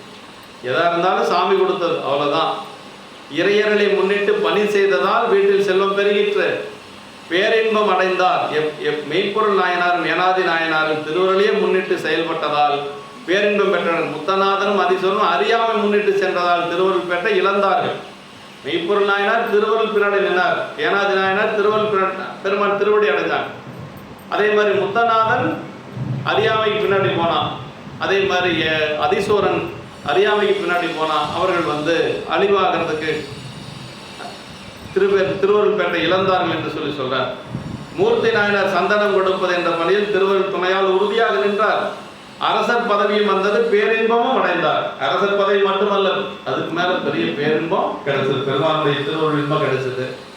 அந்த அறியாமைக்கு இருந்த கர்நாடக வேந்தன், அந்த கர்நாடக அரசன் என்னன்னா சந்தன பணிக்கு இடையூறு செய்தான். சிவபுண்ணியத்துக்கு அழிவதற்கு காரணமா இருக்கு, வேற ஒண்ணு இல்லை. அவன் செஞ்ச அந்த இடையூறு அவன் மண்ணோடு மண்ணாகி போவதற்கு அதுவே காரணமாக இருந்தது என்று சொல்லி சொல்றாங்க. இப்படி ஐயாவுடைய விளக்க உரையில இந்த குறட்பாய் இன்புற நிலையை எய்துவார் யார் என சொல்றாரு. அதாவது சொன்னதுதான் இன்புற நிலை யாரு எய்த முடியும் அப்படிங்கிறது இப்ப சொன்னதுதான். ஒரு பொருளை கண்டு ஆனந்தம் பெற விரும்புகின்றவன் இன்புறுவார்னா சிவானந்தமாக இன்பத்தை பெறுபவர், பின் புகுவார்னா சுடரில் அத்துவிதமாக கலந்து அடங்கி இன்பம் தரும் பொருளை காண செல்கின்றவர்கள். இன்புறுவார் சிவானந்தமாக இன்பத்தை பெறுபவர்கள். ஒரு பொருளை கண்டு ஆனந்தம் பெற விரும்புகின்றவன் தன் கண்ணுடைய விளக்கொளியுடன் கூட செய்து அந்த ஒளியில் அடங்கி நிற்க செய்தால் ஒளியுடனே சென்று பொருளை காணுதல் வேண்டும். ஒரு பொருளை காட்டும் கண் பொருளை அறிந்து ஆனந்தமடையும். இவ்வாறு சிவத்தை கண்டு ஆனந்தமடைய விரும்புவான் தன் அறிவு திருவருளுடன் கூடி நிற்க செய்து, அதாவது நம்ம சிவத்தை பார்க்கணும்னு என்ன செய்யணும், நம்முடைய அறிவு திருவருளோட கூடி நிற்கணும். ஆமாம், திருவருள் தான் நம்மளை அங்கே கொண்டு போய் சேர்க்கும். திருவருளோடு கூடி நிற்க செய்து அத்திருவருள் அடங்கி நிற்க செய்து அந்த அருளுடனே சென்று சிவத்தை கண்டு அனுபவித்தல் வேண்டும். அதுதான் அம்மா தான் அங்கே கூட்டிகிட்டு போகும். அங்கே சாமிகிட்ட யார் கூட்டிகிட்டு போக முடியும்? அதுதான் முக்தி பஞ்சாக்கரம். முக்தி பஞ்சாக்கரத்தில் என்னன்னா சிவைய சிவ அப்படிங்கிறது தான் முக்தி பஞ்சாக்கரம். சீவா, இடையில ஒரு யா, கடைசியா சீவா. ஆமாம், ஆன்மாவுக்கு முன்னும் பின்னும் சிவசக்தி இல்லைங்களா? அதுக்கு என்னென்னா அதனுடைய பொருள் என்னென்னா தாயும் துணையோடு தாதையை நுகர்ந்து தாயை மறந்து தாதையுடன் கூடி மகிழ். இதான் முக்தி பஞ்சாக்கரம். தாயும் துணையோடு, அம்மா எல்லாம் பொண்ணு வேலையாக இல்லைங்களா? அம்மா தான் கூட்டிகிட்டு போய் அங்கே விடணும். அங்கே விட்ட உடனே அம்மாவை நாம மறந்துடணும் அந்த இடத்துல. ஆமாம், எப்படிங்க அப்படி அப்படின்னா அப்படித்தான் அந்த இடத்துல மறந்துடணும். அதுதான் பெரிய இன்பம். ஆமாம், அம்மாவுடைய வேலை அவ்வளோதான். அங்கே கொண்டு போய் விடுற வரைக்கும் தான் அம்மாவுடைய வேலை. அப்புறம் அப்பா பார்த்துக்குவார், பெருமான் பார்த்துக்குவார். ஆமாம், இப்படி அந்த திருவருள் அடங்கி நிற்க செய்த அந்த அருளுடனே சென்று சிவத்தை கண்டு அனுபவித்தல் வேண்டும். அருள் காட்டும் ஆன்மா கண்டு ஆனந்தம் அடையும். அருள் தான் காட்டணும், ஆனால் அந்த ஆனந்தத்தை அனுபவிப்பது ஆன்மா. ஆன்மா அருளில் அடங்கி நின்ற நின்பல துரியம் சிவ தரிசனம் ஆன்ம சுத்தி சிவயோகம் என்பன நிர்மல துரியத்தில், அதாவது நிர்மல சாக்காரம், நிர்மல சொப்பனம், நிர்மல சுளுத்தி, நிர்மல துரியம், நிர்மல துரியாதி. அப்படின்னா நிர்மலத்தில், அதாவது மலமற்ற நிலை, இது எல்லாமே உயர்ந்த நிலை தான். அதில் நிர்மல துரியம் அப்படிங்கிறத இந்த இன்ப நிலை. துரியாதீதங்கிறதுல ஒன்றுமே கிடையாது, இன்பமும் தெரியாது ஒன்றும் தெரியாது, திருவனோட அப்படியே இருக்கிறது துரியாதீதம் என்று சொல்வது. துரியம் அப்படிங்கிறது அந்த இன்பத்தில் அடங்கியிருக்கிறது. இந்த சிவ தரிசனம் அப்படிங்கிறது தான். இது மேலை அதிகாரத்தில் சொல்லப்பட்டது. ஆன்மா சிவத்தை கண்டு ஆனந்தம் அடையும் நிலை ஆன்ம லாபம் பேர். ஆன்ம லாபம்னா ஆன்மாவுக்கு என்ன லாபம்னா அந்த இன்பத்தை அனுபவிப்பது தான் ஆன்மாவுக்கு லாபம், வேற ஒன்றும் கிடையாது. ஆன்ம லாபம் அப்படின்னா அந்த இன்பத்தை, பெருமானுடைய திருவருள் இன்பத்தை அனுபவிப்பது, அதுதான் ஆன்ம லாபம் என்று சொல்லுவது. நிர்மல, அதாவது சிவயோகம், நிர்மல துரியம், ஆன்ம அருளில் அடங்கி நின்ற நிர்மல துரியம், சிவ தரிசனம், அதே மாதிரி ஆன்ம சுத்தி, சிவயோகம் நிர்மல துரியத்தில் நிகழும் என்று சொல்லி இது மேலை அதிகாரத்தில் சொல்லப்பட்டது. ஆன்மா சிவத்தை கண்டு ஆனந்தம் அடையும் நிலை ஆன்ம லாபம், சிவபோகம் எனப்படும். இது நிர்மல துரியாதீதம். இவ்வாறு இக்குறட்பா மேலை அதிகாரத்தில் தொடர்புடையதாக இந்த அதிகாரம் அமைந்திருப்பதை உணர்த்துகிறது. சிவபோகம் அப்படிங்கிறது தான் அந்த இன்புற நிலை என்று சொல்லக்கூடியது. அதான் 10வது நிலை தசகாரியத்தில்.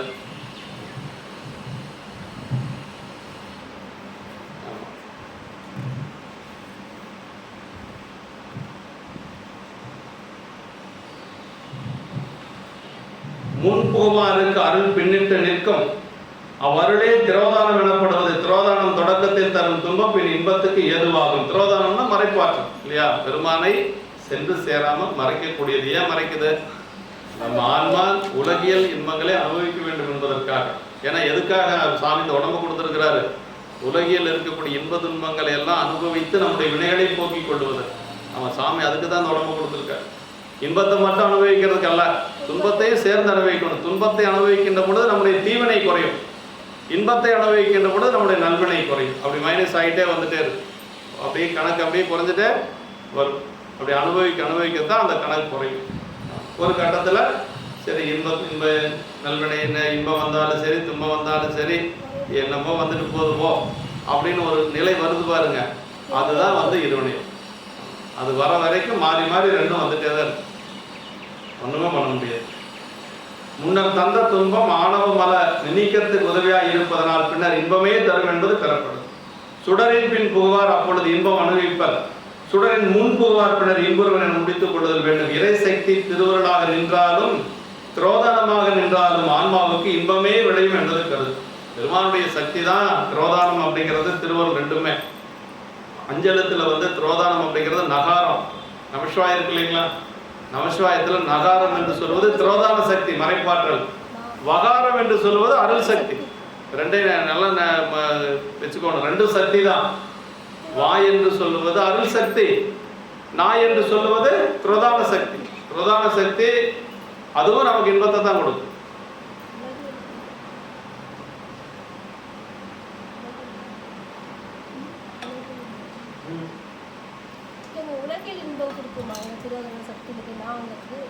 உலகியல் நகாரம் உலகியல்ல தான் நம்மளை ஈடுபடும். நான் முன்ன வச்சு ஓதனோம்னா நமக்கு உலகியல் இன்பம் தான் கிடைக்கும். முன்னாடி வச்சு ஓதனா தான் திருவள்ளுவர் இன்பம் கிடைக்கும். இங்கனம் இந்த பொருட்பாவினால் திருவருளின் பின்புகாரும் முன்புகாரும் அடையும் பயன் கூறப்பட்டது. இரண்டாவது அருமையான பாட்டு. இருவர் மடந்தையருக்கு என் பயன் இன்பு உண்டாம் ஒருவன் ஒருத்தி உரின். இருவர் மடந்தையருக்கு என் பயன் அப்படின்னா இன்பு உண்டாம் ஒருவன் ஒருத்தி உரின். ஆன்மாவும் பெண்ணுங்க, அதே மாதிரி திருவருளும் பெண்ணு, ரெண்டுமே பெண்ணு தான். ஆண் யாருன்னா சிவபெருமான் ஒருவர் தான் ஆண். என்ன சொல்றாருன்னா இருவர் மடந்தை ரெண்டு பெண்ணும் சேர்ந்தா என்ன இன்பம் கிடைக்கும்? உலகியல்ல சொல்றார். ரெண்டு பெண்ணும் ஆன்மாவும் பெண் திருவருளும் பெண், அருள் சக்தியும் பெண் ஆன்மாவும் ரெண்டும் சேர்ந்தா என்ன இன்பம் கிடைக்குமானா கிடைக்கும். இப்ப இன்பம் கிடைக்கிற என்ன சொல்லணும்? ஆணோட சேரணும், ஆணும் பெண்ணும் சேரணும். அதுதான் இறைவனோட சேரக்கூடியது அப்படின்னு சொல்லி சொல்றாங்க. இதுல ரொம்ப கவனமா நம்ம வச்சுக்கணும்.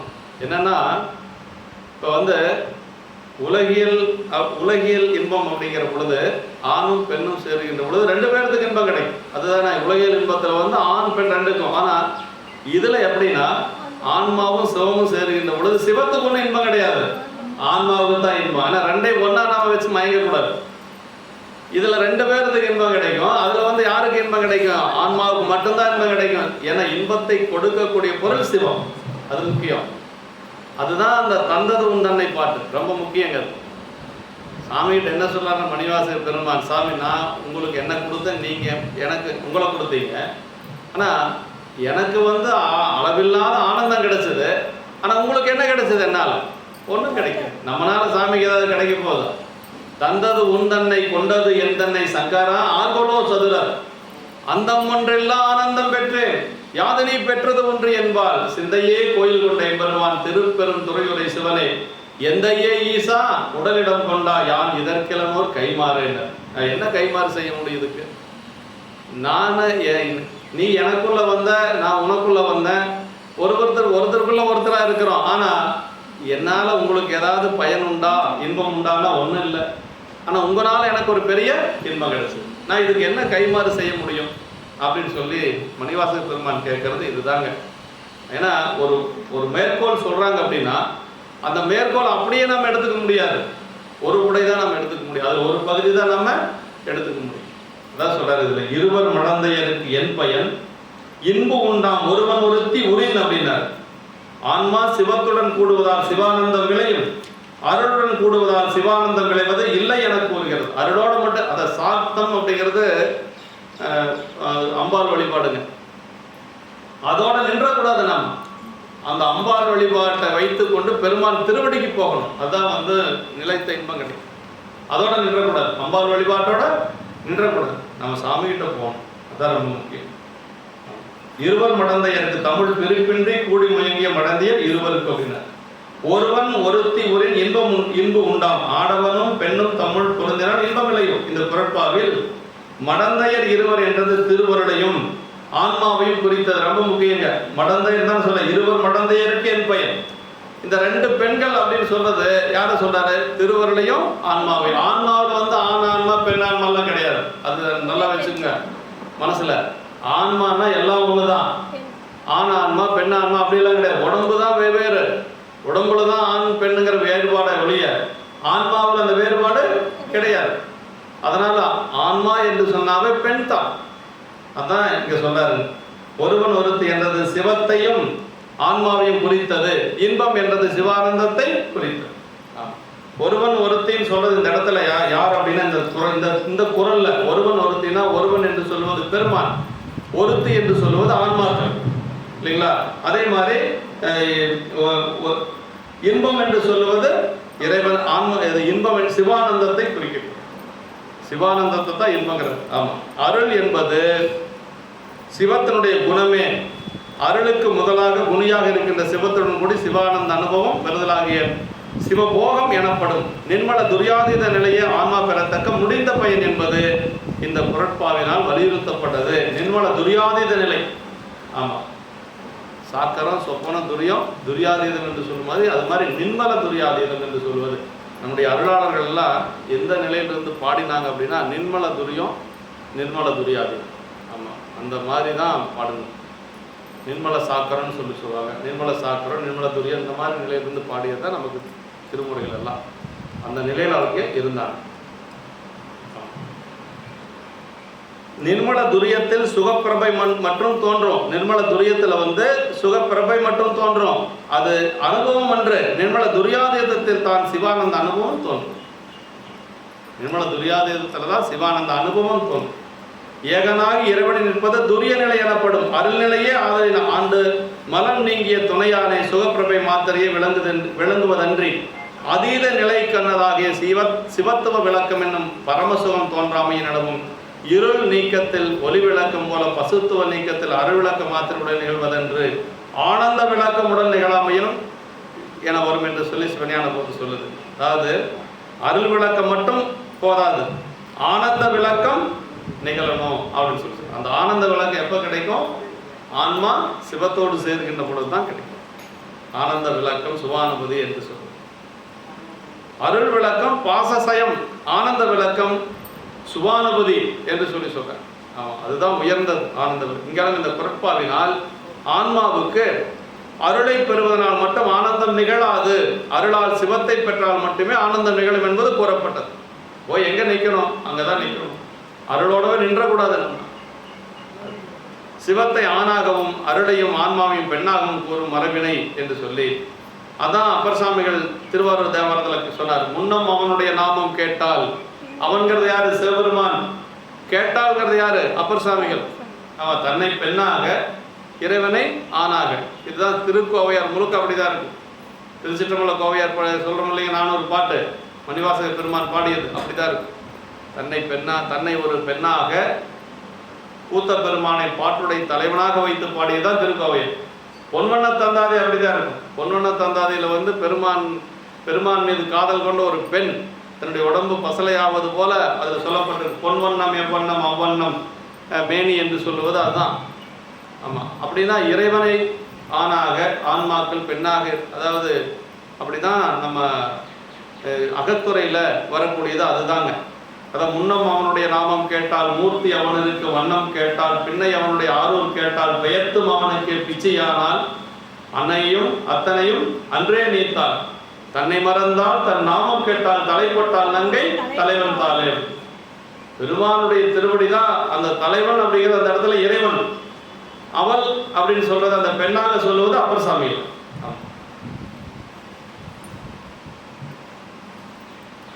இங்கனம் சாத்திரத்திலும் தோத்திரத்திலும் வரும் வாக்கியங்களை கொண்டு சித்தாந்த சைவத்தில் சிவம் நாயகன், ஆன்மாக்கள் நாயகிகள், நாயகனும் நாயகியுமாக கூடி மகிழ்வதை சிவானந்தம் என்னும் கொள்கை நாயகி நாயக பாவம் அப்படிங்கிறது தானுங்க. ஆமா, இறைவனுக்கு நமக்கு என்ன பாவனை இருக்கணும்? நாயகன் நாயகி பாவனை இருக்கணும். ஆமா, அவருதான் தலைவர், நம்ம தலைவிகள். ஆமா, இருப்பதாக கருதுதல் பொருள். அதாவது நாயகனும் நாயகியுமாக கூடி மகிழ்வதே சிவானந்தம் என்னும் கொள்கை நாயகி நாயக பாவம் இருப்பதாக கூறுதல் பொருந்தாது என்று சொல்லி சரியாதி 4 மார்க்கங்களில் முதல் 3ற்கும் தாச மார்க்கம் என்றும் சற்புத்திர மார்க்கம் என்றும் சகமார்க்கம் அடிமை மகன் தோழன் என்றும் ஓமை கூறி வைத்ததை போல் ஞான மார்க்கத்துக்கு நாயக மார்க்கம் ஓமை கூறி வைத்தனர் என்பது இங்க நினைக்கத்தக்கது. அது ஞான மார்க்கத்துல நாயகன் நாயகிங்கிறது இல்லை, கடைசியில இல்லை. அது அப்படியே என்ன ஆகுது, அந்த ஆன்மா சிவத்தோட அப்படியே கலந்துரும். உயிர்களிலே ஆணுயிர் பெண்ணுயிர் என பேதம் உண்டு என்பர் சிலர், அதுவும் பொருந்தாது. உடம்பளவில் தான் ஆண் பெண் பேதம் உண்டு. உயர் இதெல்லாம் உரையில் இருக்க.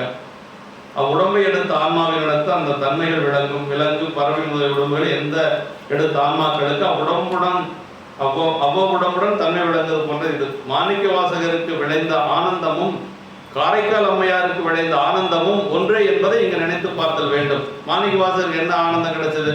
அந்தம் ஒன்றில்லா ஆனந்தம் பெற்றேன் யாதனை பெற்றது ஒன்று என்பார் இல்லைங்களா? அந்தம் ஒன்றில்லா ஆனந்தம். காரைக்கால் அம்மையாருக்கு இரவாத இன்பன்பு வேண்டி பின் வேண்டுகின்றார். இது ரெண்டும் நம்ம அதுதான் இந்த இன்பம் அப்படிங்கிறது இதுதான். பொதுவாக ஞானம் ஆண் எனவும் அருள் சக்தி பெண் எனவும் கூறப்படும். உண்மையில் குணம் குனி என்னும் வேறுபாடு என்று ஆண் பெண் என்னும் வேறுபாடு இல்லை. ஆமா, அது உபச்சாரத்துக்காக சொல்லப்படுவது தான் என்று சொல்லி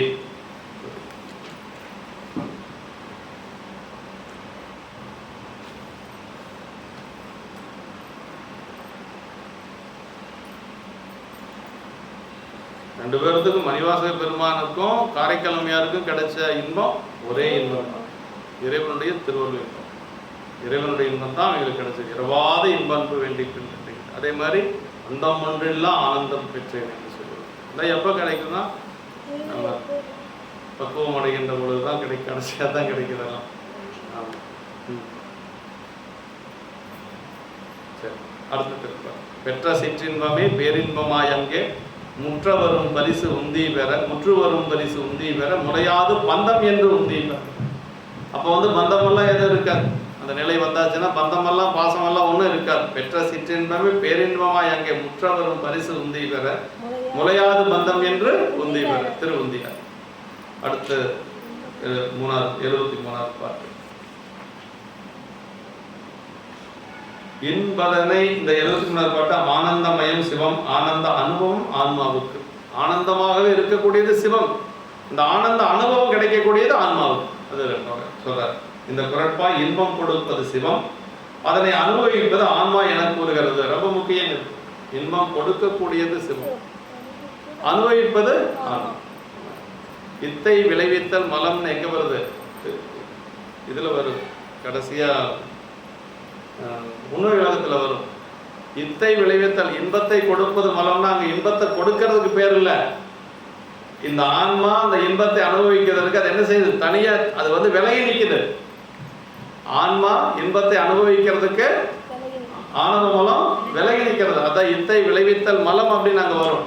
அது மலமே இன்பத்தை கொடுக்குமானா அப்படி அல்ல. அந்த இடத்துல அப்படி பொருள் கொள்ள கூடாது. அதுக்கு தான் ஒரு கதை ஒன்று சொல்லி ஐயா நூலில் நம்ம உண்மையலகத்தில் போட்டிருக்கிறார். பிச்சாண்டமலை சிவமையா ஒரு கதை சொன்னார்னு சொல்லி சொன்னோம் இல்லையா? உங்களுக்கு நினைவு இருக்கும். அதாவது ஒரு தோட்டம், அந்த தோட்டத்தில் நல்ல சாமையெல்லாம் விளையும். ஒரு தலையாரி விளையிறதுக்கு முன்னாடி முதலாளிக்கு தெரியாத அறுத்துட்டு போயிடுவான். பாதி அவன் அறுத்துட்டு போயிடுவான், கொஞ்சம் தான் அங்கே இருக்கும். ஒரு முறை அறுவடை சமயத்தில் அவனுக்கு உடம்புக்கு சரியில்லாத போயிடுது. அவன் வயலுக்கே வர்றதில்லை, வயலுக்கு அவனால் வர முடியலை. அந்த சீசனில் பார்த்தா விளைச்சல் நிறையா வந்துதான். என்னடான்னு பார்த்தா அவனுக்கு உடம்புக்கு சரியில்லை. அதனால் அவன் காட்டுக்கு வராது இருந்ததுனால விளைச்சல் அதிகமாக இருந்தது. அது மாதிரி இங்கே இத்தை விளைவித்தல் மலம் அப்படிங்கிறதுக்கு அதை உதாரணமாக கொடுத்தேன். ஆணவ மலம் தள்ளி நின்னாவே ஆன்மை என்ன செய்யும்? அந்த இன்பத்தை தான் அது பாட்டுக்கு அனுபவிக்கும். அப்போ இன்பத்தை நம்ம அனுபவிக்கணும்னா தள்ளி நிற்கணும் ஆணவ மலம். அதுதான் முத்தியில் நடக்கக்கூடியது. அதான் இங்கே ஆனந்தமயம். ஆனந்த இன்பத்தை கொடுப்பது சிவம், அனுபவிப்பது ஆன்மா அப்படிங்கிறதா இந்த 3வது பாட்டு. இன்பதனை எய்துவார்க்கு ஈயும் அவர்க்கு உருவம் இன்பகனமாதலினால் இல். அது ஐயா உரையில் என்ன சொல்லியிருக்காருன்னா, பேராசிரியர் சென்னிப்பையா உரையில், அதாவது இறைவன் தன்னை அடைந்தவருக்கு இன்பத்தை தருவான், அவன் உருவமே இன்பமயம் ஆதலால் தன் இன்பத்தை தன்னை அடைந்தவருக்கு தருவதன்றி தான் நுகர்வதில்லை. ரொம்ப முக்கியம். அது சர்க்கரை இருக்குதுன்னு வச்சுங்களேன், சர்க்கரை வந்து அதுக்கு தன்னுடைய இனிப்பு அது சுவை அதுக்கு தெரியாது. அனுபவிக்கிற நம்மளுக்கு தான் சர்க்கரையினுடைய இனிப்பு, அந்த சர்க்கரைக்கு அது இல்லை. இந்த இன்பமாகவே இருக்கக்கூடிய ஒரு பொருள் இறைவன் இல்லைங்களா? அந்த இன்பமாகவே இருக்கக்கூடிய பொருளாக இறைவனுக்கு இன்பம் கிடையாது, அதை அனுபவிக்கக்கூடிய நமக்கு தான் இன்பம். அதுதான் ரொம்ப முக்கியம்.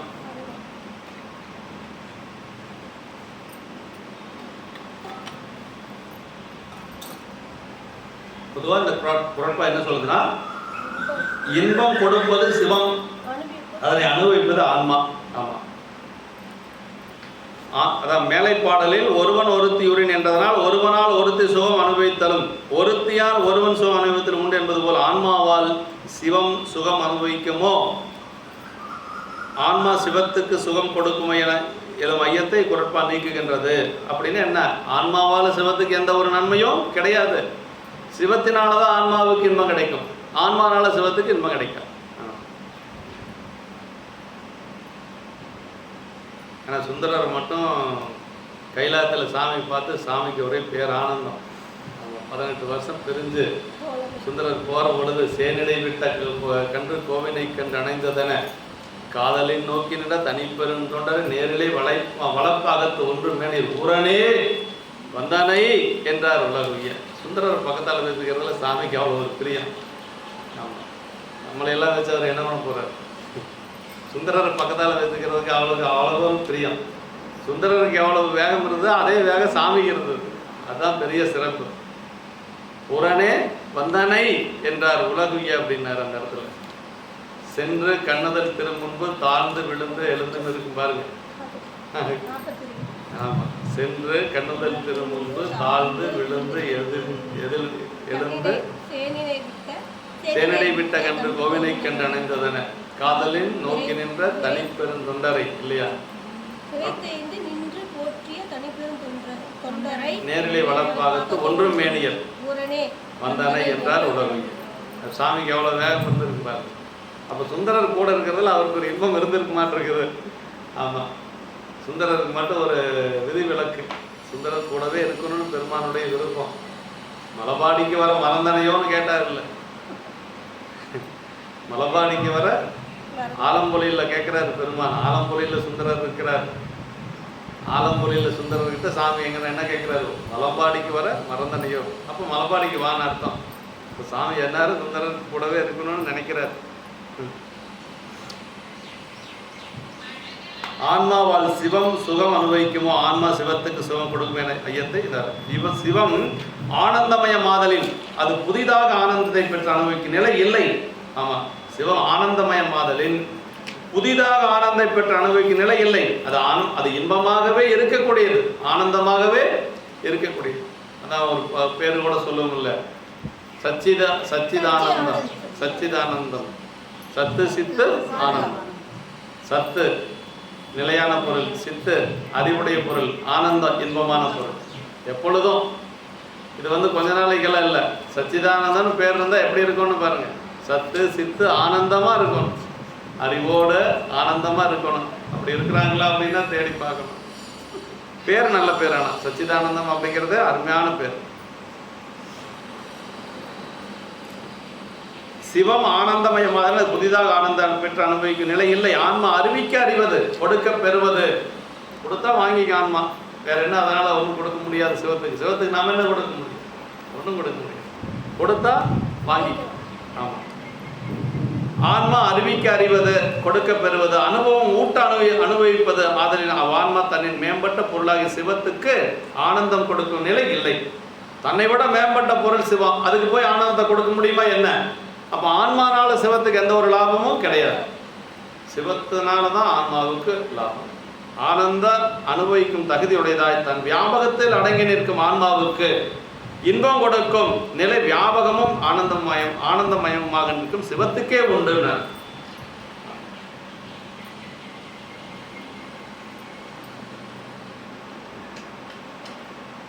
இங்கன்னா இந்த குரட்பாவினால் ஆன்மாவுக்கு மட்டுமே ஆனந்த அனுபவம் உண்டு, சிவத்துக்கு இல்லை என்பது கூறப்பட்டது.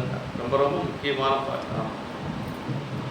இறைவன் அதான் இன்பம் கொடுப்பது சிவம், அதை அனுபவிப்பது ஆன்மா அப்படிங்கிறது இந்த பாட்டில் தெரிஞ்சு. சர்க்கரை தான் ஆர்க்கும் தரும் ரதம் அபிரதம், சர்க்கரை தான் கொல்லுமோ சாற்றுங்கால் சர்க்கரைக்கு இன்புருவம் அன்று எழிலுருவம் வேறுண்டோ இன்புருவமை இறைக்கும் என் என்று சொல்லி துகளர் போதத்தில் சொல்லப்படும். சர்க்கரை இனிய சுவை வடிவானது, யாருக்கும் இனிய சுவையை தரும், தான் சுவையை கொள்ளாது.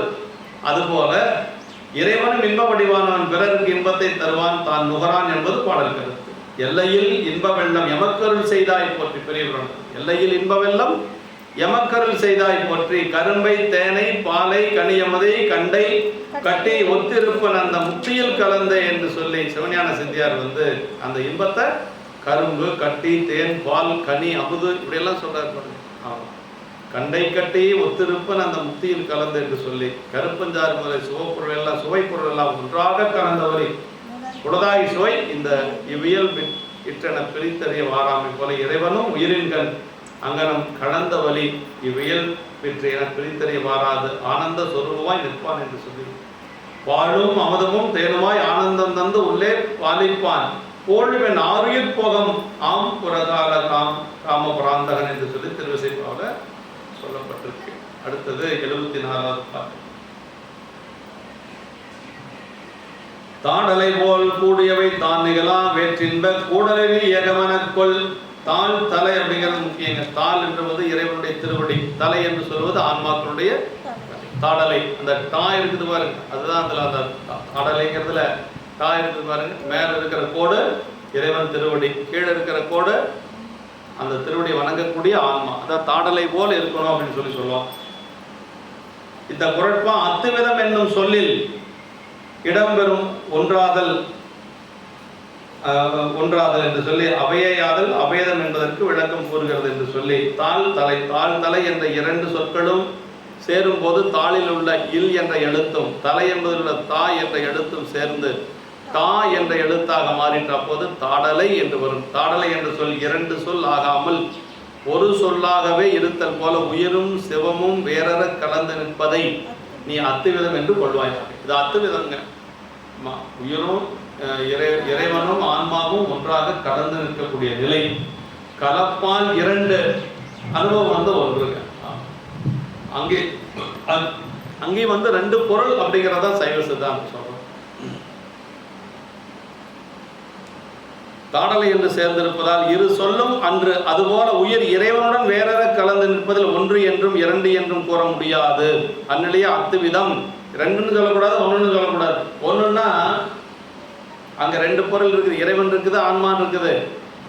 ஒன்றுன்னா ஒன்று இறைவன் மட்டும்தான் இருக்குது, அப்போ ஆன்மா இல்லாத போயிருது. ரெண்டுன்னு சொன்னா ஆன்மா வேற இறைவன் வேற ஆகி போயிருது, அப்படின்னு சொல்லக்கூடாது. அத்துவிதம்னு சொல்லணும். அப்படின்னா கலந்து இருக்கிறதுன்னு அர்த்தங்க. ரெண்டு பொருள் ஒன்றாக கலந்து இருக்கக்கூடிய நிலை. தாடலை என்று சேர்ந்திருப்பதால் இரு சொல்லும் அன்று அதுபோல உயிர் இறைவனுடன் வேற கலந்து நிற்பது ஒன்று என்றும் இரண்டு. ரொம்ப கவனமா கையாள வேண்டிய ஒரு சொல். அதனாலதான் அத்துவிதம் அப்படிங்கிறது அதுக்கு சரியா. தால் கால் என்பன இறைவன் திருவருளை சுட்டும். விதியுமாம் விளைவாம் ஒலியார்ந்தோர் கதியுமாம் கசிவாம் வசி ஆற்றமாம் மதியுமாம் வழியாம் மழபாடியில் நதியம் தோய்சடை நாதனர் பாதமே என்று சொல்லி ஞானசம்பந்த பெருமான் தேவாரத்தில் பாடியிருக்கார். சேவடி படரும் செம்மல் உள்ளம் திருமுருகாற்றுப்படை. சேவடி படரும் செம்மல் உள்ளம் திருவடியை வீடா இருக்கும் என்றார். அது தென்னன் பெருந்துரையான் காட்டானையெல்லாம் காட்டி சிவம் காட்டி தாழ்தா மறை காட்டி தன்கருணை தேன் காட்டி ஆழ்தான் கொண்டாண்டவா பாடுதுங்கான் அம்மானாயின்னு அம்மானையில பாடுறேன். தென்னன் பெருந்துரையான் காட்டாதனையெல்லாம் காட்டி சிவம் காட்டி அப்புறம் தாழ்தாமரை காட்டி தன்கருணை தேன் காட்டி அப்படின்றார் திருவாசகம். இறைவன் திருவடை வணங்குவதே உயிரின் உயர்ந்த குறிக்கோள். அவன் தாளை வணங்கா தலைக்கு தலைமை இல்லை என்ற கருத்தில் கோளில் பொறியில் குணவிளைவு என் குணத்தான் தாளை வணங்கா தலை அப்படின்னார். இறைவன் திருவடை வணங்குவதே உயிரினுடைய உயர்ந்த குறிக்கோள். அவன் தாளை வணங்கா தலைக்கு தலைமை இல்லை அப்படின்னா அவனுடைய திருவடை வணங்காத தலைக்கு ஒன்றும் இந்த உலகத்துல தலைமை இல்லை என்று சொல்லி சொல்றார். தாள் என்றும் தலை என்றும் தனித்தனி சொல்லாக உணரப்பட்டவை தாடலை என பிரிப்பின்றி ஒன்றாக கூடி நிற்கும் முறை போல் ஆன்மா என்றும் சிவம் என்றும் தனித்தனி பொருளாக உணரப்பட்டவை பிரிப்பின்றி கூடி நின்றும் என்று சொல்லி சொல்றார். அதான் ஏகனாகி இறைவனை நிற்றல் அப்படிங்கிற அந்த ஏகம் என்பதற்கு ஒன்று என்பதே பொருள். ஆனால் இங்கு இரண்டு பொருள்கள் வேற்றுமையின்றி கூடியிருக்கும் பொருள் என்னும் கருத்தில் வந்தது. ஏகனாகி நிற்க என்னும் ஏகனாகி நிற்றல் என்பதற்கு ஒருமைப்பட்ட நிற்றல் என மாதவ சிவஞான முனிவர் உரை எழுதினார். ரொம்ப முக்கியங்க. சிவஞான மாபாடியத்தில் ஏகனாகி நிற்றல் அப்படின்னா ஆன்மாவும் சிவமும் ஒன்றாகவே இருக்கிறதுன்னு பொருள் அல்ல. அதுக்கு என்ன பொருள் அவர் எழுதுறாருன்னா, ஒருமைப்பட்ட நிற்றல், அங்கு வேறுபாடு இல்லாம ஒருமைப்பட்டு நிற்பது, அதான் அத்துவிதம் என்று சொல்லுவது. அதான் ஏகனாகி இறைவனை நிற்க மனமாயி தன்னோடு பல்வினை இன்றே அப்படின்னார். வேற்றின்ப கூடலைனர், வேறாகி இன்பம் விளையுமாறு கூடும் கூட்டத்தை முக்தி இன்பம், இதை கருதி யாரும் முக்தி இன்பம் ஒருவனும் ஒருத்தையும் கூடுவதனால் விளையும் இன்பம் போன்றது என கருதல் வேண்டாம் என்பதற்காக அதனை தொடர்ந்து ஒருவனும் ஒருத்தையும் கூடின அவர்கள் இருவருக்குமே இன்பானுவம் உண்டு. ஆனால் இங்கு சிவமும் ஆன்மாவும் கூடும் கூட்டத்தில் ஆன்மாவுக்கு மட்டுமே இன்பானுவம் உண்டு, சிவத்துக்கு இன்பம் விளையதல் இல்லை என்று சொல்லி உலகியல் இன்பத்துக்கு முக்தி இன்பத்துக்கு இடையே வேறுபாடு காட்டப்பட்டது. ரொம்ப முக்கியம். உலகியல் இருந்து ஒரு மேற்கோள் காட்டுறாங்கன்னா ஒரு அளவு தான் நம்ம எடுத்துக்கணும், அதுவே முழுவதும் எடுத்துக்கூடாது. அதுல ஒண்ணுதான், ஒரு பகுதி தான் நம்ம எடுத்துக்கணும். ஒரு உடை மேற்கோள் அப்படிங்கிறது தான், முழுவதும் அதை எடுத்துக்கூடாது. இங்க ஆன்மாவும் சிவமும் கூடினால் ஆன்மாவுக்கு மட்டும்தான் இன்பமே ஒளி, சிவத்துக்கு இன்பம் கிடையாது. இன்பத்தை கொடுக்கக்கூடிய பொருள் தான் சிவம், இன்பத்தை அனுபவிக்கிறது கிடையாது. இது ரொம்ப ரொம்ப முக்கியம். ஆமா,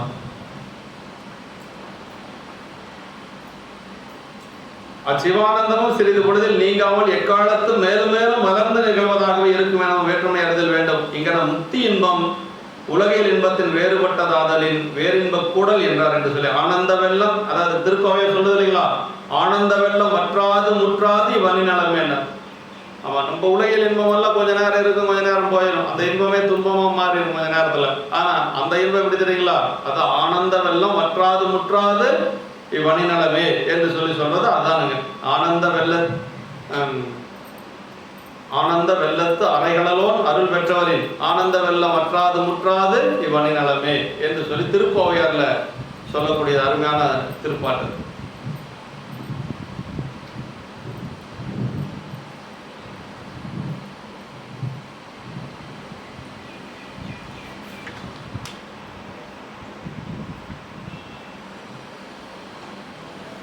இந்த குரட்பாவினால் சிவானந்த உலகின்பத்துக்கு வேறானது என்பதும் சொல்லப்படும்.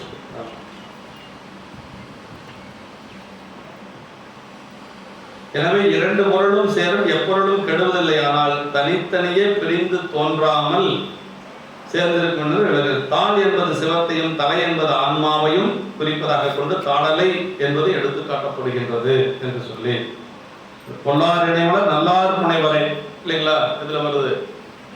கல்லார் நிலமலை வில்லார் அருளிய பொல்லார் இணைமலர் நல்லார் புனைவரை. சிவஞான போதத்துல விநாயகர் காப்பு செய்கிறது. பொல்லார் இணைமலர் நல்லார் புனைவரை என்று சிவஞான போதம். மங்கள வாழ்த்து பாடலுக்கு மாதவ சிவஞான முனிவர் பொல்லார் பிள்ளையாருடைய ஞானசக்தி கிரியாசக்தி என்னும் இரண்டு திருவடி தாமரைகளையும் கேட்டு சிந்தித்து தெளிந்த மெய்யன்பர் தம்முடைய ஞானசக்தி கிரியாசக்தியில் வியாபகமாக கொண்டு தாடலை போல் அடங்கி நிற்பர் என சொல்லி குறை சொல்றார். புனைதல்னா தாடலை போல் அடங்கி நிற்றல் என்று சொல்றார்.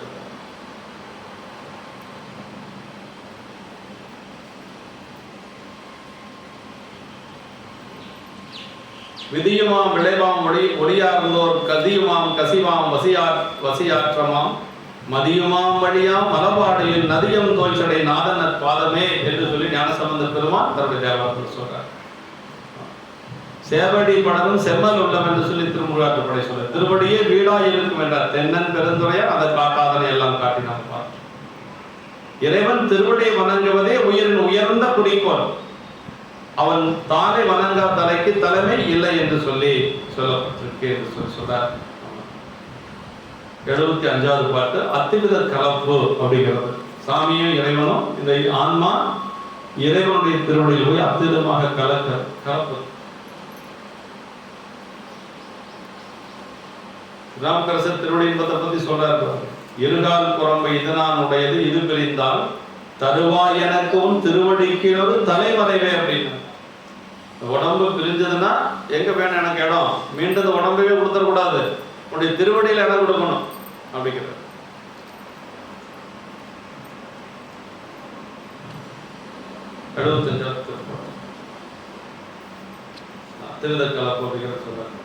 ஒன்றானும் ஒன்றாது இரண்டானும் ஓசையலாது என்றால் ஒன்றன்று இரண்டும் இல் உயிரும் சிவமும் ஒரே பொருளாகில் கூட வேண்டுவது இல்லை. அது ரொம்ப முக்கியம். ஒரே ரெண்டு பொருள் ஒரே பொருளாக இருந்தால் எதுக்கு சேரணும்? அப்படி சேரணுங்கிற அவசியம் இல்லை.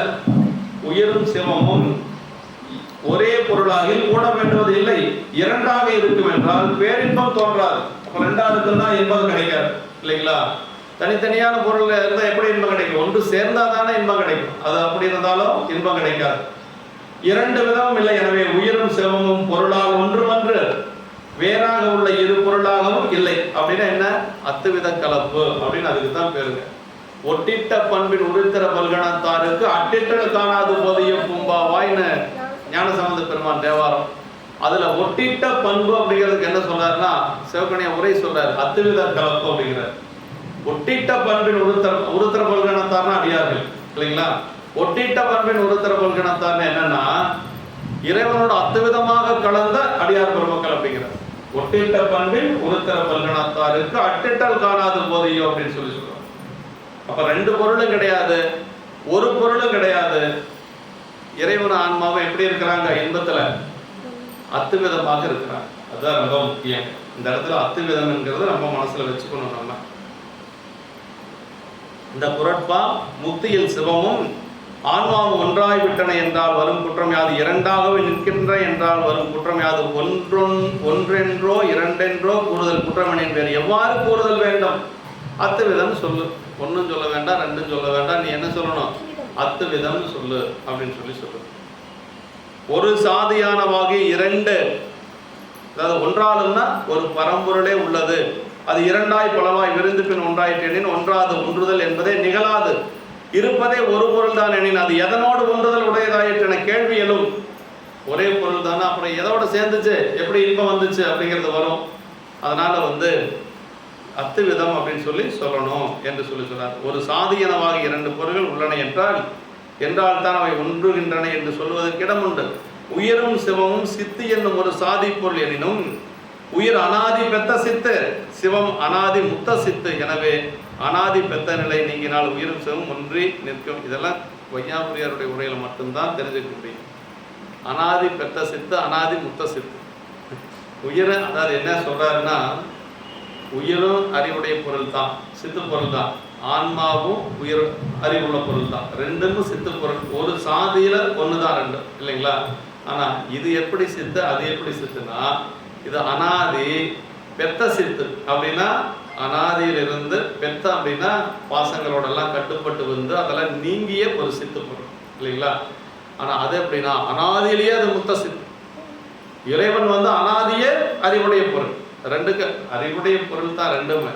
ஆனா இந்த அறிவு வேற, அந்த அறிவு வேற. அது ரொம்ப முக்கியம். ரெண்டும் நீயும் நானும். பிரம்மா அப்படிதான் சாமிகிட்ட போய் ஒரு தலை போச்சவங்க. சாமி ஏற்ற மாதிரி வந்தாராம். வையாபுரியார் ஒரு விளக்க உரையில் சொன்னாரு. பிரம்மன் போயிட்டு இருந்திருக்கிறான், சாமி ஏற்ற மாதிரி வந்தாராம். இவன் பிரம்மன் பாய் வச்சுட்டு அவனுக்கு போயிருக்கலாம். பா மகனே அப்படின்னா நம்ம சிவபெருமானை பார்த்து, என்னடா என்னை மகனேன்னு சொல்றேன்னு பார்த்து, ஆமா நான் தானே உன்னை படைச்சேன். என்னுடைய தொழில் படைத்தல் தொழில், சம்ஹாரம், அதாவது சிருஷ்டி. நான் சிருஷ்டிகர்த்தா. அப்போ உன்னை நான் தானே படைச்சிருக்கணும். உன்னை மட்டும் வேற யாராச்சும் படைச்சிருக்க முடியும்? சிருஷ்டிகர்த்தா தானே எல்லாத்தையும் படைக்க முடியும். சரி, நீ சிருஷ்டிகர்த்தா தான், நான் சம்ஹாரகர்த்தா. நான் உன்னுடைய தலையை ஒன்று கொய்தர்றேன், நீ முடிஞ்சா வர வச்சுக்கோ அப்படின்னு சொல்லி ஒரு தலையை கிள்ளினாரு. அவன் சிருஷ்டிகர்த்தா தானே, அவன் கொண்டு வந்துக்க வேண்டியது தானே, அவனால் கொண்டு வர முடியல. அப்புறம் தான் காலில் விழுந்து கெஞ்சி, இது எனக்கு இன்னொரு தலை வராத போனாலும் பரவாயில்ல, ஆனால் நீங்கள் அதை கையில் வச்சுக்கோங்க. ஏன்னா இதை நீங்கள் ஒரு பிச்சை பாத்திரமாக கையில் வச்சுக்கோங்க. எதுக்கு அப்படின்னா, இதை பார்க்குற பொழுதெல்லாம் எல்லாத்துக்கும் அந்த ஆணவம் எல்லாம் நீங்கிட்டு. சரி, ஏற்கனவே ஒருத்தன் அப்படி நின்று அவன் தலை போச்சு, நம்மளாவது இனிமேல் எல்லாரும் ஒரு உருப்படியாக இருந்துக்கலாம் அப்படின்னு எல்லாத்துக்கும் அந்த எண்ணம் வரணும். எனக்கும் அது அவனுக்குமே எல்லாத்துக்கும்னா எனக்கும் சேர்ந்து தான். அதை பார்க்குற பொழுதெல்லாம் எனக்கு கொஞ்சம் ஆணவமலை இருந்ததுன்னா கூட நீங்கும் ஏன்னு சொல்லி பிரம்மன் கேட்டானா. அது மாதிரி அவரும் சித்து தான், நானும் சித்து தான், நானும் அவரும் ஒன்று தான். எங்காவது நமக்கு அந்த எண்ணம் வந்துடக்கூடாது. அதனால தான் அனாதி பெத்த சித்து, அனாதி முத்த சித்து அப்படிங்கிறது இந்த இடத்துல வையாபுரியார் சொல்லியிருக்கிறார். ஆமாம். எனவே அனாதி பெத்த நிலை நீங்கினால் உயிரும் சிவமும் ஒன்றி நிற்கும் எனலாம். பெத்த நிலை என்று சொல்வது என்னன்னா, கருவிகரணங்களோடு கூடிய நிலை. ஆணவ மலம் இதெல்லாம் இருக்கக்கூடிய நிலை. இப்போ இருக்கக்கூடிய நிலை கருவிகரணங்களோடு நம்ம இருக்கக்கூடியது அந்த பெத்த நிலை. இதுக்கு அடுத்தது சுத்த நிலை. சிவம் சித்து பாசம் அஜித்து சிவம் பாசத்தோடு கலந்து அதுவாகவே நின்றாலும் சிவம் பாசத்தை அனுபவிக்காது, பாசம் சிவத்தை அனுபவிக்காது. உயிர் சித்து பாசம் அசித்து பெத்த நிலையில் உயிரும் பாசம் ஒன்றாக நின்றாலும் பாசம் நீங்குவதும் கூடுவதுமாக இருக்கும் என்று நிலைத்து ஒன்று நிற்காது. சுத்த நிலையில் பாசம் விட்டு நீங்க ரொம்ப முக்கியங்க. அதாவது பாசம் என்று சொல்லக்கூடிய ஆணவ மலம் இருக்குது பாருங்க, அது அறிவு கிடையாது. இப்ப சகநிலையில நம்மளுக்கு எப்படி இருக்குன்னா சுத்தமா நீங்காது, கொஞ்சம் நீங்கும், அப்புறம் மறுபடியும் பற்றிக்கும். ஒரு நாளைக்கு பார்த்தா நம்ம என்ன அப்படி விழுந்து விழுந்து வணங்குவோம், அப்புறம் ஒரு நாளைக்கு இப்படி போவோம். அதுக்கு என்ன காரணம்னா மறுபடியும் வந்துருச்சுன்னு அர்த்தம். ஆன்மா நிலையானதே கிடையாது.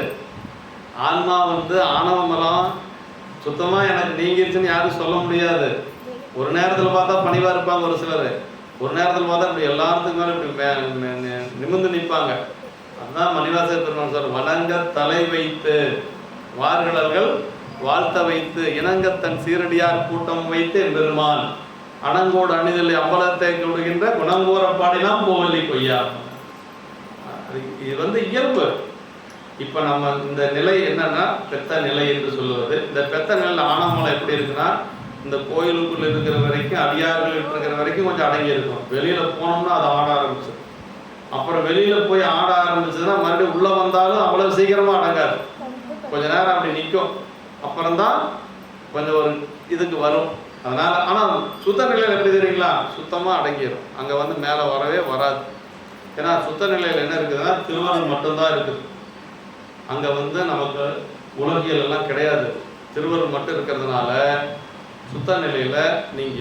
ஆனா இப்ப போயிட்டு வரும்.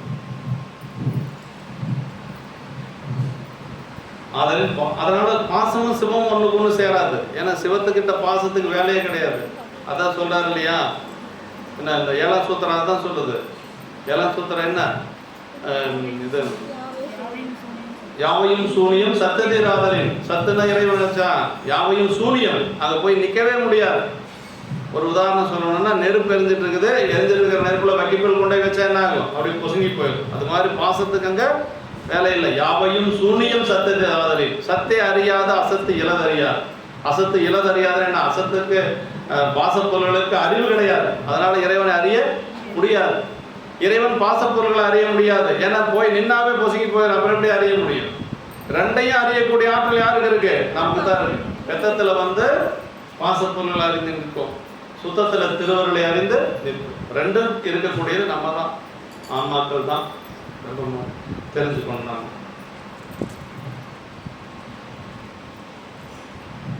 விதம்னா சொல்லி தெரிஞ்சுட்டீங்க இல்லையா, பொருளால் இரண்டாயிரமும் கலப்பினால் ஒன்று என கருதுமாறு பிரித்தறிய வாராமல் நிற்பது, இதுதான் அத்துவிதம், ரொம்ப முக்கியம். அதாவது என்ன சொல்றது, பொருளால் இரண்டாயிருந்தும் கலப்பினால் ஒன்று. ஆமா ஆமா, அதுதான் பிரித்தறிய முடியாத மாதிரி இருக்கக்கூடியது. இதுதாங்க ரொம்ப தெரிஞ்சுக்க வேண்டியது. நான்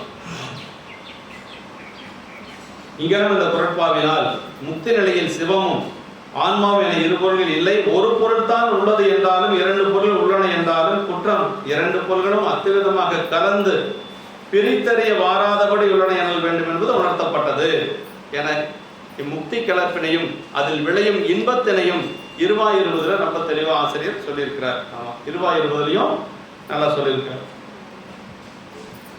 76வது பாட்டு. இதோ புரியுதா, நான் பாட்டுக்கு சொல்லிட்டே போயிட்டு இருக்கிறேன். ஆமாம், ஏன்னா ரொம்ப முக்கியமான பகுதி, நூலுடைய தலைப்பாக இருக்கக்கூடிய பகுதி. திருவொற்பயனில் இது வரைக்கும் நீங்கள் தெரிஞ்சிட்டதை விட இதுதான் ரொம்ப முக்கியம். ஆனால் ரொம்ப குறைவாக வந்துருக்குறாங்க, அதுக்கு நாம் ஒன்றும் பண்ண முடியாது இல்லையா.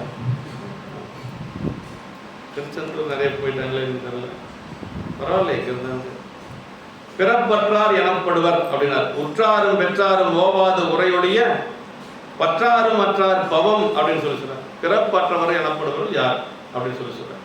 தாம் வேறாக இல்லாமல் சிவத்துடன் சேர்ந்து ஒன்றாக உற்றவரும் பேரின்பத்தை பெற்று அதனுள் மூழ்கினவரும் திருவடி சேரும் எண்ணத்தை நீங்காமல் உலக பேச்சு அற்று பற்று விட்டவரும் ஆகிய மூவரும் பிறப்பற்றவர் என்று சொல்லி 3 பேர் பிறப்பில்லைன்னு சொல்றாரு. உற்றார் அப்படின்னா அதாவது இன்ப நிலைக்கு ஏதுவாக பிறப்புறுதல் என்னும் நிலையினை அடைபவர் யார் அப்படின்னு சொல்லி, இந்த இன்ப நிலை யார் அடைய முடியும் அப்படின்னா 3 பேர்த்த சொல்றார் ஆசிரியர்.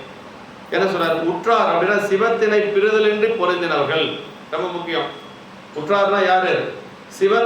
சிவத்தை பிரிதலின்றி பொருந்தினவர்கள். உறுதல், பொருந்துதல், இது நிர்மல துரியாதீத நிலை. இங்கு சிவபோகம் நிகழும். உறுதல் அப்படின்னா உற்றார்னா உறுதல்.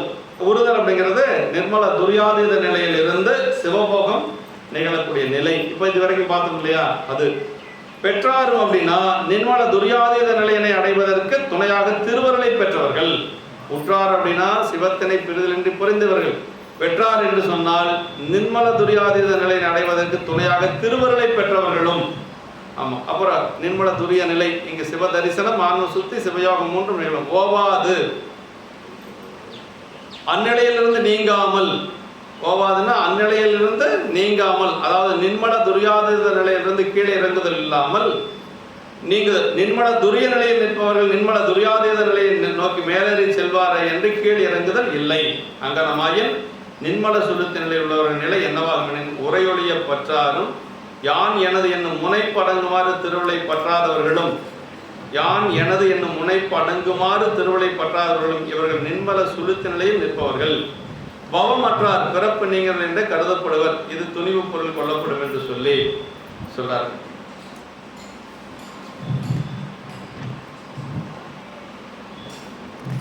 உற்றார் இறைவன் திருவருளை உற்றவர், தாம் வேறாக செவராக இல்லாமல் சிவத்துடன் இணைந்தவர்கள். உற்றாரும் உறுதுணையும் நீயே என்றும் அந்த திருவாரூர் திருத்தாண்டகத்தில் அப்பர் சாமிகள் பாடுறாரு. இது நல்ல பாட்டு. பற்றார்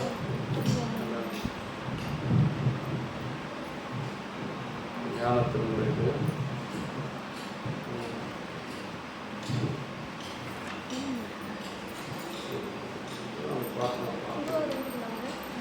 நல்ல பாட்டு.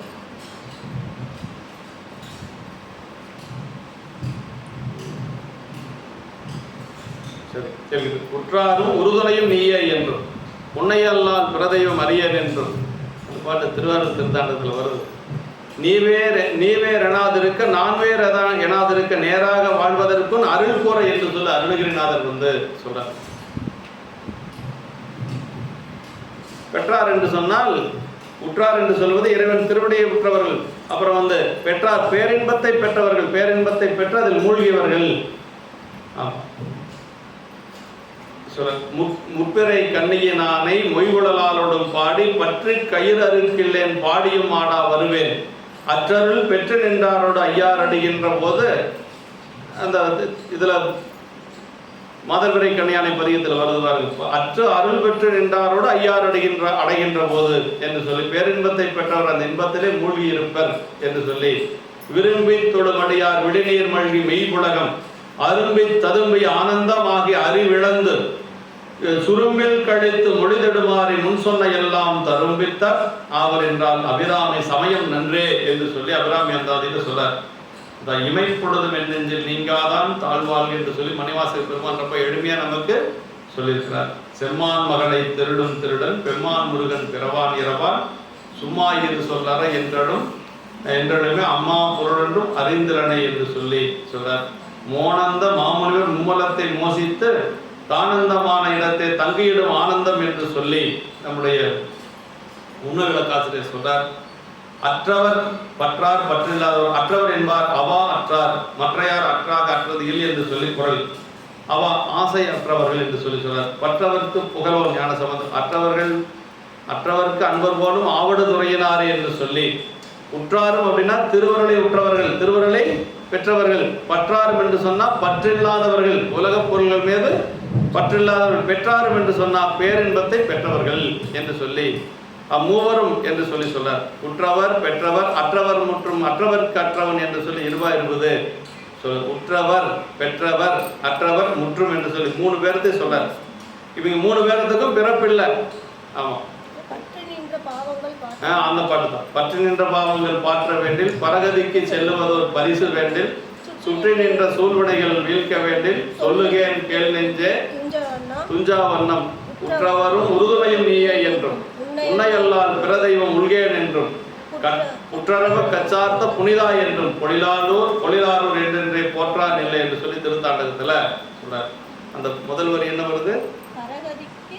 பற்றி நின்ற பாவங்கள் ரொம்ப முக்கியமான பாட்டு. பற்றி நின்ற பாவங்கள் பாற்ற வேண்டும்.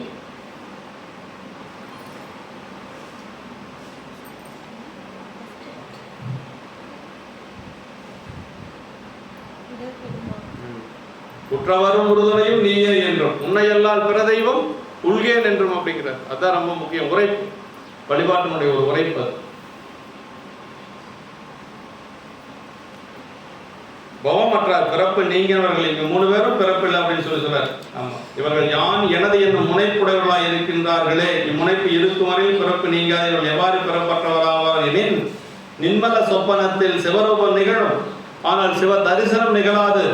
சிவ தரிசனம் நிகழாமையால் இவர்களுக்கு நானே கர்த்தா, திருவருளும் எனக்கு கருவியே, திருவருளால் நிகழும் செயல்கள் எல்லாம் என் செயல்களே, நானே சிவம், நானே எல்லாம் செய்வேன் என்ற முனைப்பு நிகழும். அப்பொழுது திருவருள் முற்பட்டு இந்த ஆன்மா கேவல சகல நிலைகளை கடந்து சுத்த நிலைக்கு வந்து நிர்மல சாக்கர நிர்மல சொப்பன நிலைகளை எய்தி தத்துவ ரூப தரிசன சுத்திகளும் ஆன்மரூப தரிசனம் சிவரூபம் நிகழ்ந்தும் ஆன்மா சுத்தி அடையாமல் தன்முனைப்புடன் இருக்கிறதே என்று ஆன்மாவின் நிலைக்கு மிகவும் வருந்தி கருணை மிகுதியால் இத்தனை காலம் சொர்க்க நரகங்களிலும் பூமியிலுமாக பிறந்து இறந்து கண்மப்பையில் அனுபவித்துள்ள நீ சிவமன்று. சாமி உணர்த்துவாரா அப்படியெல்லாம். இத்தனை நாளா நீ இதெல்லாம் அனுபவிச்சுட்டு இருக்கிற, நீ சிவம் கிடையாது. ஆனா ஆன்மா எப்படி இருக்கு, நான் தான் சிவன் அந்த தன்முனைப்பு கொள்ளும். அப்படி தன்முனைப்பு கொள்ளக்கூடிய ஆன்மாவை நிர்மல சோப்பனத்துல தன்முனைப்பு கொள்ளக்கூடிய ஆன்மால பெருமான் என்ன செய்வார், கீழே விட மாட்டாரு. நீ சிவம் இல்ல, உன்னை இன்னார் என்று காணுவார், உனக்கு ஆன்ம தரிசனம் நிகழ செய்ததும் நாமே. ஆன்ம தரிசனம் நிகழ செஞ்சவுடனே நாம தான் பெரியவர் அப்படின்னு நினைச்சு ஆன்மா நினைச்சுக்குது. இல்ல, அது நான் தான் உனக்கு செஞ்சது. மேல் உனக்கு சிவ தரிசனமும் ஆன்ம சுத்தியும் நிகழ செய்ய இருப்பதும் நாமே. அடுத்து சிவ தரிசனமும் அதே மாதிரி ஆன்ம தரிசனமும் சிவ தரிசனமும் ஆன்ம சுத்தியும் நிகழ செய்ய இருப்பதும் நாமே என்று உணர்த்தும். அதனை உணர்ந்த ஆன்மா சடக்கென யான் எனது என்னும் நிலையனை விட்டு திருவருளை பற்றி திருவருளில் அடங்கி ஒளிந்து நிற்கும். அப்பொழுது அந்த ஆன்மாவுக்கு நின்மல துரிய நிலை கூடும். எனவே அவர்களும் மீளப்பெறுத்தல் அற்றவர்களே. இது பெறுவர் என எதிர்காலத்தில் கூற வேண்டியது துணிவு பற்றி இறந்த காலத்தால் கூறப்பட்டது என்று சொல்லி கொல்லப்படும் என்று சொல்லி. அதாவது என்னன்னா, நின்மல துரியம் நின்மல துரியாதீதம் என்று சொல்லுவதா உயர்ந்த நிலை இல்லைங்களா. இந்த நின்மல சொப்பனத்தில் இருக்கிற பொழுது ஆன்மாவுக்கு நின்மலம் வந்தாச்சு, மலம் நீங்கக்கூடிய நிலை வந்தாச்சு, நின்மலம் வந்தாச்சு. நின்மல சொப்பனத்துல கொஞ்சம் தன்முனைப்பு கொள்ளும் ஆன்மா. ஆனா ஆன்ம தரிசனத்துல என்ன நிகழும்னா, நம்ம தான் கர்த்தா, திருவருளே எனக்கு கர்த்தா அப்படின்னு ஆன்மா நினைக்குமா. அப்பதான் சாமி என்ன செய்யும், இல்லப்பா நீ இப்படி எல்லாம் பிறந்து இறந்து உழன்று கொண்டு கிடந்த, சொர்க்கத்துக்கும் நரகத்துக்கும் போய் கொண்டு வந்த, பாவம் செய்கின்ற பொழுதெல்லாம் நரகத்துக்கு போன, நீ புண்ணியம் செய்கின்ற பொழுதெல்லாம் சொர்க்கத்துக்கு போன, உனக்கு இதுதான் மெய்யறிவு என்று சொல்லி காட்டியது நான் தான். அதனால நீ முனைப்பு கொள்ளாத என்று சொல்லி இறைவனே உணர்த்த அந்த ஆன்மா உணரும். அதுதான் நிர்மல சொப்பனத்துல நிகழக்கூடியது. மீண்டும் அந்த ஆன்மா நிர்மல துரியாதீதத்துக்கு வருவதற்கு இறைவனுடைய திருவருள் அங்க வேலை செய்யும் அப்படின்னு சொல்லி சொல்றாரு. அவங்களுக்கும் பிறப்பு இல்லை என்று சொல்லி சொல்றாரு. பெரிய இதெல்லாம் அவங்க எப்படி எத்தனையோ எல்லாம் பார்த்து எழுதி வச்சிருக்கிறாங்க நம்மளுக்கு. ஆன்ம தரிசனம் என்று சொல்வது நிர்மல சொப்பனங்க. ஆன்ம சுத்தி என்று சொல்வது நிர்மல துரியம். ஆன்ம சுத்திக்கு வந்தால் தான் ஆன்மா தன்முனைப்பு இல்லாம இருக்கு. ஆமா, ஆன்ம தரிசனத்தில் இருக்கின்ற பொழுது, நிர்மல சொப்பனத்தில் இருக்கின்ற பொழுது கொஞ்சம் முனைப்பு கொள்ளும். ஏன்னா ஆன்மாவுக்கு தன்னை அறியக்கூடிய நிலை வந்துடுது. ஆனா இறைவன் தான் நமக்கு அந்த நிலையை கொடுத்தான்ங்கிற அறிவு எப்போ வரும், நிர்மல துரியத்துக்கு வந்தா தான் வரும். நிர்மல சொப்பனத்துல வராது. நான் தான் அப்படிங்கிறது அந்த முனைப்பு அங்க இருக்கு. நிறைய பெரியவங்க அப்படித்தான் இருக்கிறாங்க. நமக்கு மேலே யாரும் இல்லை அப்படின்னு சொல்லி இருக்கிறாங்க. அந்த அவங்க இருக்கக்கூடிய நிலை என்னன்னா நிர்மல சொப்பனம். அவங்க எங்கே வரணும், நிர்மல துரியத்துக்கு வரணும், துரியாதீதத்துக்கு வரணும். அப்போதான் அவங்களுக்கு பிறப்பு நீங்கும் அப்படிங்கிறது. ரொம்ப நினைக்கத்தக்க ஆன்ம தரிசனம் நிர்மல சொப்பனம். ஆன்ம தரிசனம் என்று சொல்வது நிர்மல சொப்பனம். ஆன்ம சுத்தி என்று சொல்வது நிர்மல துரியம். ஆன்ம லாபம் என்று சொல்வது நிர்மல துரியாதீதம். ஆமா, ஆன்ம சுத்தி என்று சொல்லுகின்றதே நிர்மல துரியங்க. அதுலயே ஆன்ம பக்கம் வந்துடும். அப்புறம் துரியாதீதம், நிர்மல துரியாதீதம் என்று சொல்வது ஆன்ம லாபம். அந்த ஆன்ம லாபம் என்று சொல்வதை இன்புற நிலை. இது காஞ்சிபுர சாமியினுடைய உரையில் சொல்லியிருக்கிறார். 77வது பாட்டு. உற்றாரும் பெற்றாரும் ஓவாது உரையொழிய பற்றாரும் அற்றார் பவம் பிறப்பற்றார் எனப்படுவர் யார் அப்படின்னு சொல்லி சொல்றார். உற்றாரும் பெற்றாரும் ஓவாது உரையொழிய பற்றாரும் அற்றார் பவம், தாம் வேறாக இல்லாமல் சிவத்துடன் சேர்ந்து ஒன்றாக உற்றவரும் பேரின்பத்தை பெற்று அதனுள் மூழ்கினவரும் திருவடி சேரும் எண்ணத்தை நீங்காமல் உலக பேச்சு அற்று பற்று விட்டவரும் ஆகிய மூவரும் பிறப்பற்றவர் என்று சொல்லி சொல்றார். இது பார்த்தாச்சு. 77வது பாட்டு, பேய் பிடித்தவர் போல. ஆமாம், பேய் பிடித்தவர். பேய் ஒன்றும் தன்மை பிறக்கும் அளவுமினி நீ ஒன்றும் செய்யாமல் நில். பேய் பிடித்தவர் போல எப்படி இருப்பாங்களாம் அந்த பெருமான் திருவருள் பெற்றவங்க. பேய் பிடிச்சவன் எப்படி இருப்பான்? பேயுடைய தன்மை தான் அவனுக்கு இருக்கும், அவனுடைய தன்மை அவனுக்கு இருக்காது. இந்த பேய் என்னென்னவெல்லாம் செய்யும் தெரியுங்களா? அவனுக்கு சிகரெட்டு குடிக்கிற பழக்கமே இருக்காது, ஆனால் சிகரெட் குடிக்கும். அவனுக்கு என்னென்ன கெட்ட பழக்கம் இருக்குதோ அத்தனையும் அதை செய்யும். அந்த பேய் பிடிக்கப்பட்டவன் செய்வான். இப்போ கோயிலில் குருணாசாமி கோயில்னு ஒன்று இருக்குது, குருடி பக்கத்தால் போயிருந்தீங்கன்னா தெரியும். பெண்களாக இருப்பாங்க, பீடி கேட்பாங்க, சிகரெட் கேட்பாங்க, தண்ணி எல்லாமே கேட்பாங்க, சுருட்டு குடிப்பாங்க. ஏன்னா அந்த பேய் அந்த மனுஷனாக இருக்கிற பொழுது அந்த பழக்கம்லாம் இருந்துருக்குமாம். அது அதெல்லாம் செய்ய நான் பார்த்துருக்கேன். வாங்கி கொடுக்கலன்னா போகாது, வாங்கி கொண்டு கொடுப்பாங்க.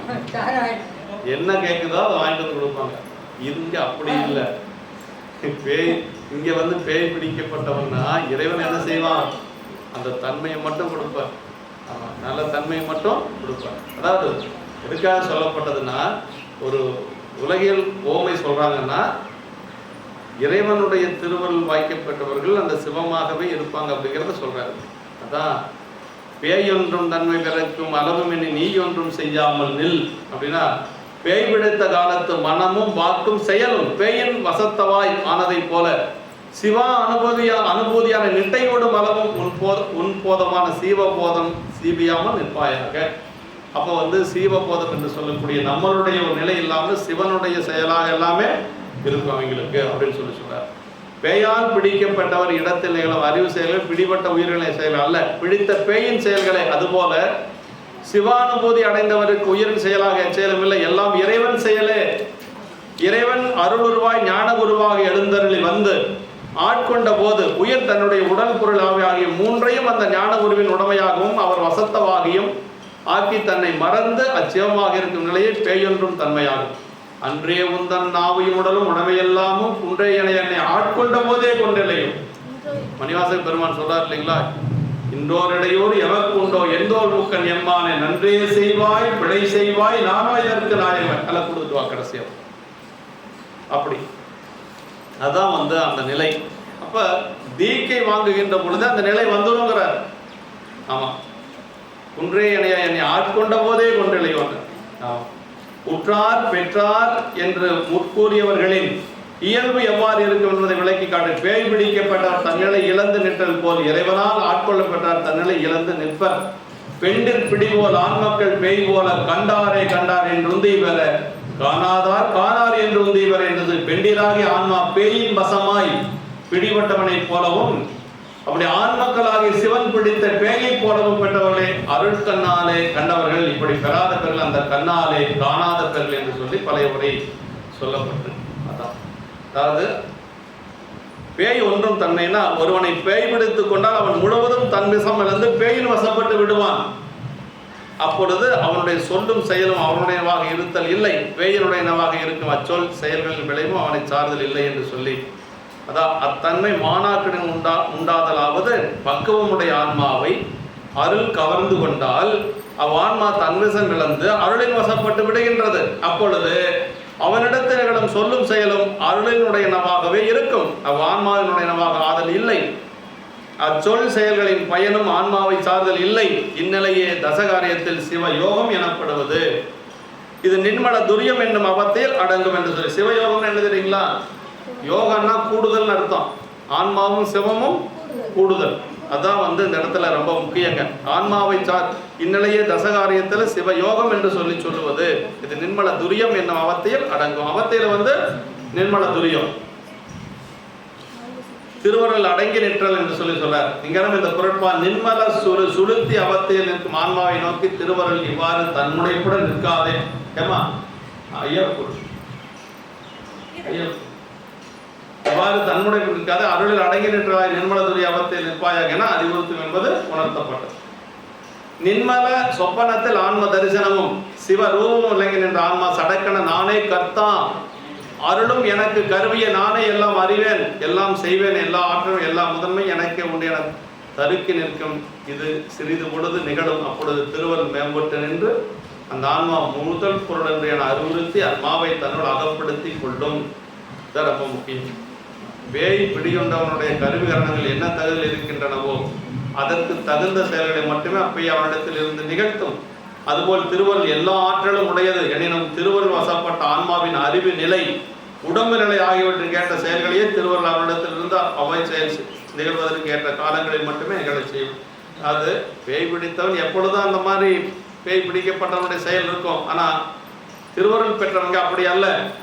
உடம்பு கால சூழலுக்கு ஏற்றாறு போல அவங்களை அது மாற்றி வைக்கும் என்று சொல்றார். நிர்மல ஐந்தவத்தைகளில் சாக்கரம் சொப்பனம் என்ற இரண்டவத்தில் மட்டும் ஆன்மாவுக்கு செயல் உண்டு. நிர்மல சுருத்தி அவத்தில் ஆன்மா செயல் செய்ய முனையும். பாருங்க, திருவருள் அதனை அடக்கும். நிர்மல துரியத்தில் ஆன்மாவுக்கு செயல் இல்லை, அருளில் செயலே உண்டு. நிர்மல துரியாதீதத்தில் ஆன்மாவின் செயலும் இல்லை, அருளின் செயலும் இல்லை. அதான் ரொம்ப உயர்ந்த நிலை நிர்மல துரியாதீதம். அந்த ஆன்மாவுக்கு வேலையில் சிவத்துக்கு வேலையில் ரெண்டும் ஒன்னா அப்படியே மயங்கி ஒன்னாவே இருக்குது. அதனால நாம ஆன்மாவுக்கு சிவத்தை அனுபவித்து கொண்டிருக்கிறோங்கிற எண்ணமும் அங்க இருக்காது. ஆமா, அந்த இன்ப அனுபவம் ஒன்றுதான் அங்க இருக்குமே வழியா நம்ம அனுபவிச்சுட்டு இருக்கிறோம் அப்படிங்கிறது தெரியாது. தான் வேறு சிவம் வேறு என்ற நிலை இல்லாத ஒரு நிலை, அதான் தானற்ற நிலை என்று சொல்லுவது. அது அருளின் செயலும் இல்லை, ஆன்மாவுக்கு அனுபவம் மட்டும் நிகழும். சிவம் அனுபவத்தை கொடுக்கும், அருள் அனுபவம் ஆன்மாவினிடத்தில் நிகழ துணை செய்யும். அங்க 3 இருக்குது. சிவம் அனுபவத்தை கொடுக்கும், அங்க திருவருள் என்ன செய்யும்? ஆன்மா சிவ அருள் அனுபவம் ஆன்மாவிடத்தை நிகழ துணை செய்யும். அந்த அனுபவத்தை அனுபவித்துக் கொண்டிருப்பது ஆன்மா. இதான் ரொம்ப முக்கியங்க. சரி, டீ சாப்பிட்டுட்டு அப்புறம் இந்த 3 பாட்டையும் பார்த்துட்டு மறுபடியும் அடுத்த அதிகரணத்துக்கு போவோம். ஒரு 5 நிமிஷம் போய் சீக்கிரமா வந்துடணும். மறுபடியும் 2வது பாட்டு. ஒன் பொருட்கண் உற்றார்க்கு உருவயனே அல்லாது கண்படுப்போர் கைப்பொருள் போல் கான். ஒன் பொருட்கண் உற்றார்க்கு உருவயனே அல்லாது கண்படுப்போர் கைப்பொருள் போல் கான் அப்படின்னார். சிவானந்தமே நிலையான பயன் அப்படிங்கிறது இதுல சொல்றார். சிவானந்தமே நிலையான பயன். ஞான வடிவமான மெய்ப்பொருளில் அடைந்தினவர்களுக்கு சிவானந்த அனுபூதி பயனே பயன். அதுவல்லாமல் ஏனையவெல்லாம் உறங்கினவர் கையில் இருந்த பொருள் போல தானே நீங்கிவிடும் அப்படின்னார். அப்பா என்னை கண்டுகொள்வாயாக. இப்போ சிவானந்தம் அடைந்தவங்களுக்கு இப்போ உலகியல் இன்பங்கள் எல்லாம் இருக்குது பாருங்க, அது அவங்க போகணும்னு நல்லா ரொம்ப கஷ்டப்பட தேவையில்லை, அதே போயிடும். இப்போ ஒரு கையில் ஒரு பொருள் வச்சுட்டு தூங்கிட்டு இருக்கிறோம், தூங்கின முன்னாடி அந்த பொருள் அப்படியே விழுந்துடும். அது மாதிரி அந்த நிலை அடைந்தவர்களுக்கு தானே போயிடும். நம்ம ஒன்றும் முயற்சி பண்ண தேவையில்லை, இதெல்லாம் விட்டுறணும் அப்படியெல்லாம் நாம் ஒன்றும் கஷ்டப்படணுங்கிற அவசியம் இல்லை. அந்த நிலை நம்ம வந்தாச்சு அப்படின்னா நமக்கு அதில் எல்லாம் விருப்பம் போயிடும். அந்த விருப்பம் குறையிறத வச்சு நம்ம தெரிஞ்சுக்கலாம், சரி ஏதோ சாமி ஏதோ திருவருள் இருக்குது அப்படின்னு சொல்லி நம்ம தெரிஞ்சுக்கலாம். மேலும் மேலும் மேலும் மேலும் உலக இன்பத்தில் இன்பம் அதிகமாக ஈடுபாடு அதிகமாகிட்டே போகுதுன்னா நமக்கு இன்னும் இந்த ஒரு பக்குவம் வரல அப்படின்னு நம்ம வாட்டுக்கு நம்ம என்ன செய்ய முடியும்? சாமி தான் கொடுக்கணும் இல்லையா? அவர் தான் கொடுக்கணும். அதனால் நம்ம வாட்டுக்கு நம்ம செய்யக்கூடிய வேலையை நம்ம செஞ்சுட்டே தான் இருக்கணும். இந்த குரட்பா சிவானந்தமே நிலையான பயன், அதுக்கு மேல ஒரு பயன் கிடையாது. ஞான வடிவான மெய்ப்பொருளில் இது ஆன் பண்ணிட்டாரா? ஞான வடிவான மெய்ப்பொருளை அடைந்தவர்களுக்கு சிவானந்த அனுபூதி பயனே பயன். அதுவல்லாமல் ஏனையெல்லாம் உரையவர் கையில் இருந்த பொருள் போல தானே நீங்கிவிடும் அப்படின்னு சொல்றார்.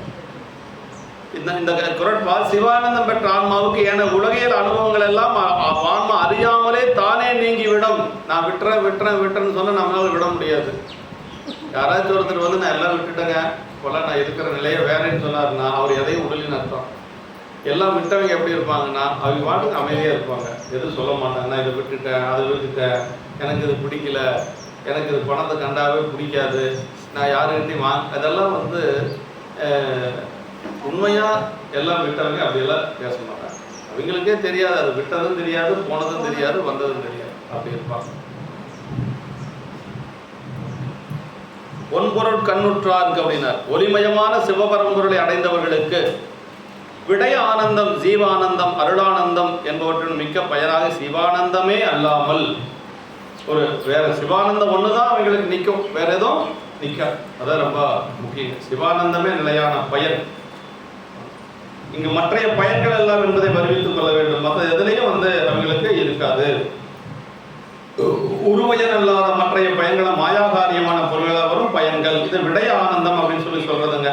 ஆமா, உலகியல் மாயை காரியமான பொருள்கள், உலகியல் பொருள்கள் மேல இருக்கக்கூடிய இன்பம் இருக்குது. ஒருத்தர் கார் வாங்கினா பிடிக்கும், ஒருத்தர் பங்களா கட்டினா பிடிக்கும், ஒருத்தருக்கு வேற மாதிரி ஒரு மகிழ்ச்சியா இருந்தா பிடிக்கும். அதெல்லாம் இல்லாம திருவருள் மயமாகவே இருக்கக்கூடிய இறைவனுடைய திருவருள் இன்பம் தான் உயர்ந்த இன்பம் என்று சொல்லி நிற்கக்கூடியவர்களுக்கு தான் அந்த ஒரு நிலை என்று சொல்லி அவங்களுக்கு எப்படின்னா போகணும் போகணும்னு அவங்க ஒன்றும் முயற்சியெல்லாம் பண்ண தேவையில்லை, அதே போயிடும். அவங்ககிட்ட ரொம்ப நாளைக்கு அது இருக்காது. எதையுமே நம்ம கஷ்டப்பட்டு துறக்கணுங்கிற அவசியம் இல்லை. அந்த கால சூழ்நிலைகள் வருகின்ற பொழுது, நமக்கு அந்த பக்குவம் வருகின்ற பொழுது தானே போயிடும். அந்த தூங்கிட்டு இருக்கிற கையில் இருக்கக்கூடிய பொருள் கீழே விழுகிற மாதிரி நம்ம இதை விட்டுட்டு போகணும், அதை விட்டுட்டு போகணும், சம்சாரத்தை விட்டுட்டு போயிடலான்னு இருக்கிறேன், பிள்ளைகளை பசங்களை எல்லாம் விட்டுட்டு போயிடலான்னு இருக்கிறேன். சண்டை போட்டுட்டு போகிறது வேற, உண்மையாக துறக்கிறது வேற. சண்டை போட்டுட்டு போகிறவங்க நிறையா இருப்பான், அது உண்மையான துறவு அது இல்லை. ஆமாம், அதான் சொல்லுவாங்க, உண்மையான துறவியா இல்லை துரத்தி விடப்பட்ட துறவியா அப்படிம்பாங்க. வீட்டில் எல்லாரும் சேர்ந்து அவன் தொந்தரவு தாங்க முடியலன்னு துரத்தி விடுறது எத்தனையோ பேர் துறந்துடுறாங்க, அது வேற. ஆனால் உண்மையாகவே துறந்தவர்கள் இருப்பாங்க. அவங்க தான் உண்மையான துறவிகள். அவங்கக்கிட்ட போய் நீங்கள் துறந்துட்டீங்களான்னு கேட்டாலும் ஒன்றும் சொல்ல மாட்டாங்க. எனக்கு அதை பற்றி ஒன்றும் தெரியலைங்க அப்படிம்பாங்க. இன்னும் தெருவில் கோயிலாக வரேன், சாமி பார்க்குறேன், சாமிக்கு ஏதோ செய்கிறேன், அப்படி தான் சொல்லுவாங்க. ஆமாம்மா நான் எல்லாத்தையும் விட்டுட்டேன் அப்படின்னு ஒரு முனைப்பாக சொல்ல மாட்டாங்க. விட்டதே அவங்களுக்கு தெரியாது, அவங்களுக்கே தெரியாது. அந்த உறங்கினவன் கையில் உள்ள ஒரு பொருளை போல போயிடுவான் எல்லாம். அதுதான் அருளானந்தம் என்று சொல்வது. இந்த பிறப்பாளர் சிவானந்தத்தை அனுபவிக்கும் ஆன்மாவுக்கு ஏனைய ஆனந்தங்களின் மேல் செல்லும் அவா, அது காரணமாக எழும் முயற்சி ஆகிய எல்லாம் அந்த ஆன்மாவை அறியாமல் தாமே நழுவிவிடும் என்பது உணர்த்தப்பட்டது. எல்லாம் தானே போயிடும், ஏதோ நிற்காது என்று சொல்லி உறங்கினோன் கையில் வெறும்பாக்கணவும் தானே தவிராதானால் புரியாது ஒலிந்திடை நிறையத்து அனுதுதல் திறமை என்று சொல்லி சங்கத்து நிராகரணத்தில் அதை பற்றி உமாதி சிவாச்சாரியர் மாயாவாதி நிராகரணம் என்று சொல்லி அதில் சொல்லியிருக்கிறார். அருமையான இடம் இது இல்லையா? ஆறா இயற்கை அவா நீப்பின் அந்நிலையை பேரா இயற்கை தரும் என்று சொல்லி வள்ளுவ பெருமான் சொல்றார். சிவானந்த அனுபூதியை பெற்ற மெய்யுணர்ந்தோர் சீவன் முக்தர் எல்லா பற்றும் நீங்கும் என்று சொல்லி சொல்றார். எல்லாம் கலன்ற இடமே சிவம் என்று சொல்லாடுவார் கலன்று தூயோர் என்று சொல்லி தொகலர் போதத்துல சொல்றார். உலக ஆச்சாரங்கள் உறங்கியவன் கைப்பொருள் போல தாமே நீங்கும். உலகியல் ஆசாரங்களை அவர்கள் வேண்டா என்று விட்டு விடுவதும் இல்லை, செய்து வர வேண்டும் என்று தொடர்ந்து செய்து வருவதும் இல்லை.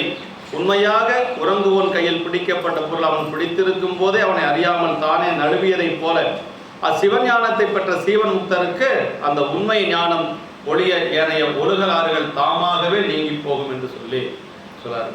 கையது வீழினும் கழிவுறினும் செய்கள் அடியலாய் சிந்தை செய்ய ஞானசம்பந்த பெருமான் சொல்றார் இல்லையா? இந்த திருநீலகண்ட பதிகத்தை சொல்றார். கையது வீழினும் கழிவுறினும் செய்களல் அடியலாய் சிந்தை செய்யன் என்று சொல்லி எல்லாம் மறுத்தர ஒளிதல் செய்தல் மறுவிடா மண்ணு செய்து உறக்குருவவர் போல் வாழ்வு ஒளிந்தவை ஒளிந்துவோம் என்று சொல்லி சொல்றார். சிவபிரகாசரி சொல்றார். மெய்ஞானிக்கு உலகியல் ஒழுகலார்கள் தாமே நீங்கும், தாமே ஞானம் பெற்றவராக எண்ணி விட்டு விடுதல் கூடாது என்பதனை ஆசிரியரே நம்மளுக்கே எல்லாம் பெரிய ஞானம் வந்துருச்சுன்னு சொல்லி அதை விட்டு இதை விட்டுட்டுன்னு சொல்லி எல்லாத்துட்டையும் சண்டை போட்டு அப்படியெல்லாம் நாம விடக்கூடாது, இருக்கக்கூடாது. ஏப்பா இங்கதான் கோட்டமேட்டில் தான் இருக்கு. ஆமா,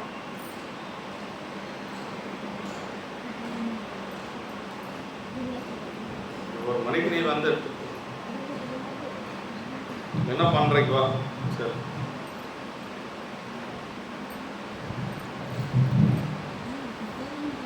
ஞான நீதியும் நான்மறை நீதியும் பாலர் உண்மத்தர் பசாசரில் எனவும் உறங்கினோன்கை வெறும்பாக்கெனவும் தானே தவிராது ஆனால் புரியாது ஒளிந்திடைய நிறையத்து அழுந்திடல் திடமே என்று சொல்லி சகத்து நிராகரணத்தில் இதை பற்றி சொல்லப்பட்டிருக்கு என்று சொல்லி அடுத்த 79வது பாட்டு. சிவானந்தம் இத்தகையது என சொல்லுதல் இயலாது. நம்ம அனுபவித்த அந்த அனுபவத்தை நம்மால சொல்ல முடியாது. அதை அனுபவித்த வெளியே சொல்லவும் மாட்டாங்க பெரியவங்க. ஆமாம், அந்த அனுபவத்தை சொல்லவும் மாட்டாங்க. மூன்றாய தன்மையவர் தம்மில் மிக முயங்கி தோன்றாத இன்பம் அது என் சொல் சிவானந்தம் இத்தகையது என சொல்லுவது இயலாது அப்படின்னு சொல்றார். சிவனும் சீவனும் தமக்குள் ஒன்றாக கலந்த போது நுகர்வோன், அதாவது நாதுரு, நுகர் மெய்ஞானம் ஞானம், நுகரப்பெறும் பொருள் நியாயம் ஆகிய மூன்றன் தன்மை வேறு வேறாக தோன்றாமல் பேரின்பம் என்ற ஒன்றே தோன்றும். அவ்விடத்தில் சொல் தோன்றுவதற்கு என்ன உள்ளது அப்படின்னா ஒன்றும் இல்லை என்று சொல்றார். அது இங்கன் இருந்ததென்று எவ்வண்ணம் சொல்லுகேல் அங்கன் இருந்ததென்று உந்தி பெற அதிகம் அறிவதென்று உந்தி பெற. அதாவது மூணு பொருள் என்னன்னா, நுகரக்கூடிய நுகர்வோன் நம்ம இல்லைங்களா, நாதுரு, நுகரும் மெய்ஞானம் ஞானம் இல்லையா, நுகரக்கூடிய மெய்ஞானம், நுகரப்படும் பொருள் நியாயம். இந்த மூணு அப்படிங்கிறது அங்க மூணு இருக்கிற பொழுது அங்கு வேற ஒரு சொல்லும் தோன்றுவதற்கு இடமில்லை என்று சொல்லி நுகர்வோன், நுகரும் பொருள், நுகரும் நுகரப்பெறும் பொருள், நுகரும் பொருள், நுகரும் மெய்ஞானம், அப்புறம் நுகரக்கூடிய பொருள் என்று சொல்லி மூன்றன் தன்மை வேறு வேறாக தோன்றாமல் காண்பான் காட்சி காணப்படும் பொருள் அப்படின்னு சொல்லி சொல்றாங்க தமிழ்ல. காண்பான் காட்சி காணப்படும் பொருள் மூணும் எந்த ஒரு வேறுபாடு இல்லாமல் இருக்கக்கூடிய. இங்கன் இருந்தது என்பது முகத்தில் கண்கொண்டு காண்கின்ற மூடர்கள் அகத்தில் கண்கொண்டு காண்பதே ஆனந்தம். மகட்கு தாய்தன் மணாளனோடு ஆடிய சுகத்தை சொல்லென்றால் சொல்லுமாறு எங்கனே. அதை எப்படி சொல்ல முடியும்? திருமந்திரத்தில் சொல்றாரு பாருங்க திருமூலர். முகத்தில் கண்கொண்டு காண்கின்ற மூடர்கள் அகத்தில் கண்கொண்டு காண்பதே ஆனந்தம். சும்மா வெளியில் இருக்கிற பொருளை எல்லாம் பார்த்து என்ன பயன்? உள்ளுக்குள்ள சாமி இருக்கிறார் இல்லைங்களா, அதை பார்க்கணுங்கிறார். அகத்தில் கண்கொண்டு காண்பதே ஆனந்தம். மகட்கு தாய் தன் மணாளனோடு ஆடிய சுகத்தை சொல்லென்றால் சொல்லுமாறு எங்கனே. மககிட்ட போய் அந்த இன்பத்தை சொல்ல முடியுமா அப்படிங்கிற மாதிரி திருமூலர் சொல்றார். அப்படின்னா அந்த இறைவனை அனுபவித்த இன்பத்தை பெரியவங்க வெளியில சொல்ல மாட்டாங்க. சொல்றார், மகளுக்கு தாய் தன் மணாளனோடு ஆடிய சுகத்தை சொல்லென்றால் சொல்லுமாறு எங்கனே. திருமந்திரத்துல திருமூல தேவநாயனர் கேட்கிறார். அந்த பேரின்பத்தை வெளியில சொல்ல முடியாது என்று சொல்றாரு. ஆமா, பேரின்பத்தில் மூன்றும் தனித்தனி இல்லை. சுவைப்போன் நாக்கு சுவைப்பொருள் மூன்றும் தனித்தனி இருந்தால் சுவை தோன்றாது. மூன்றும் ஒன்று சேர்ந்தால் தான் சுவை தோன்றும். காண்பானும் காட்டுவதும் காண்பதும் நீத்துண்மை. காண்பார்கள் நன்முக்தி காணார்கள். காண்பானும் காட்டுவதும் காண்பதும் தன் கடந்தை சம்பந்தன் வாட்டு நெறி வாராதவர் என்று சொல்லி வினாவென்பால் உமாதி சிவாச்சாரியர் சொல்றாரு.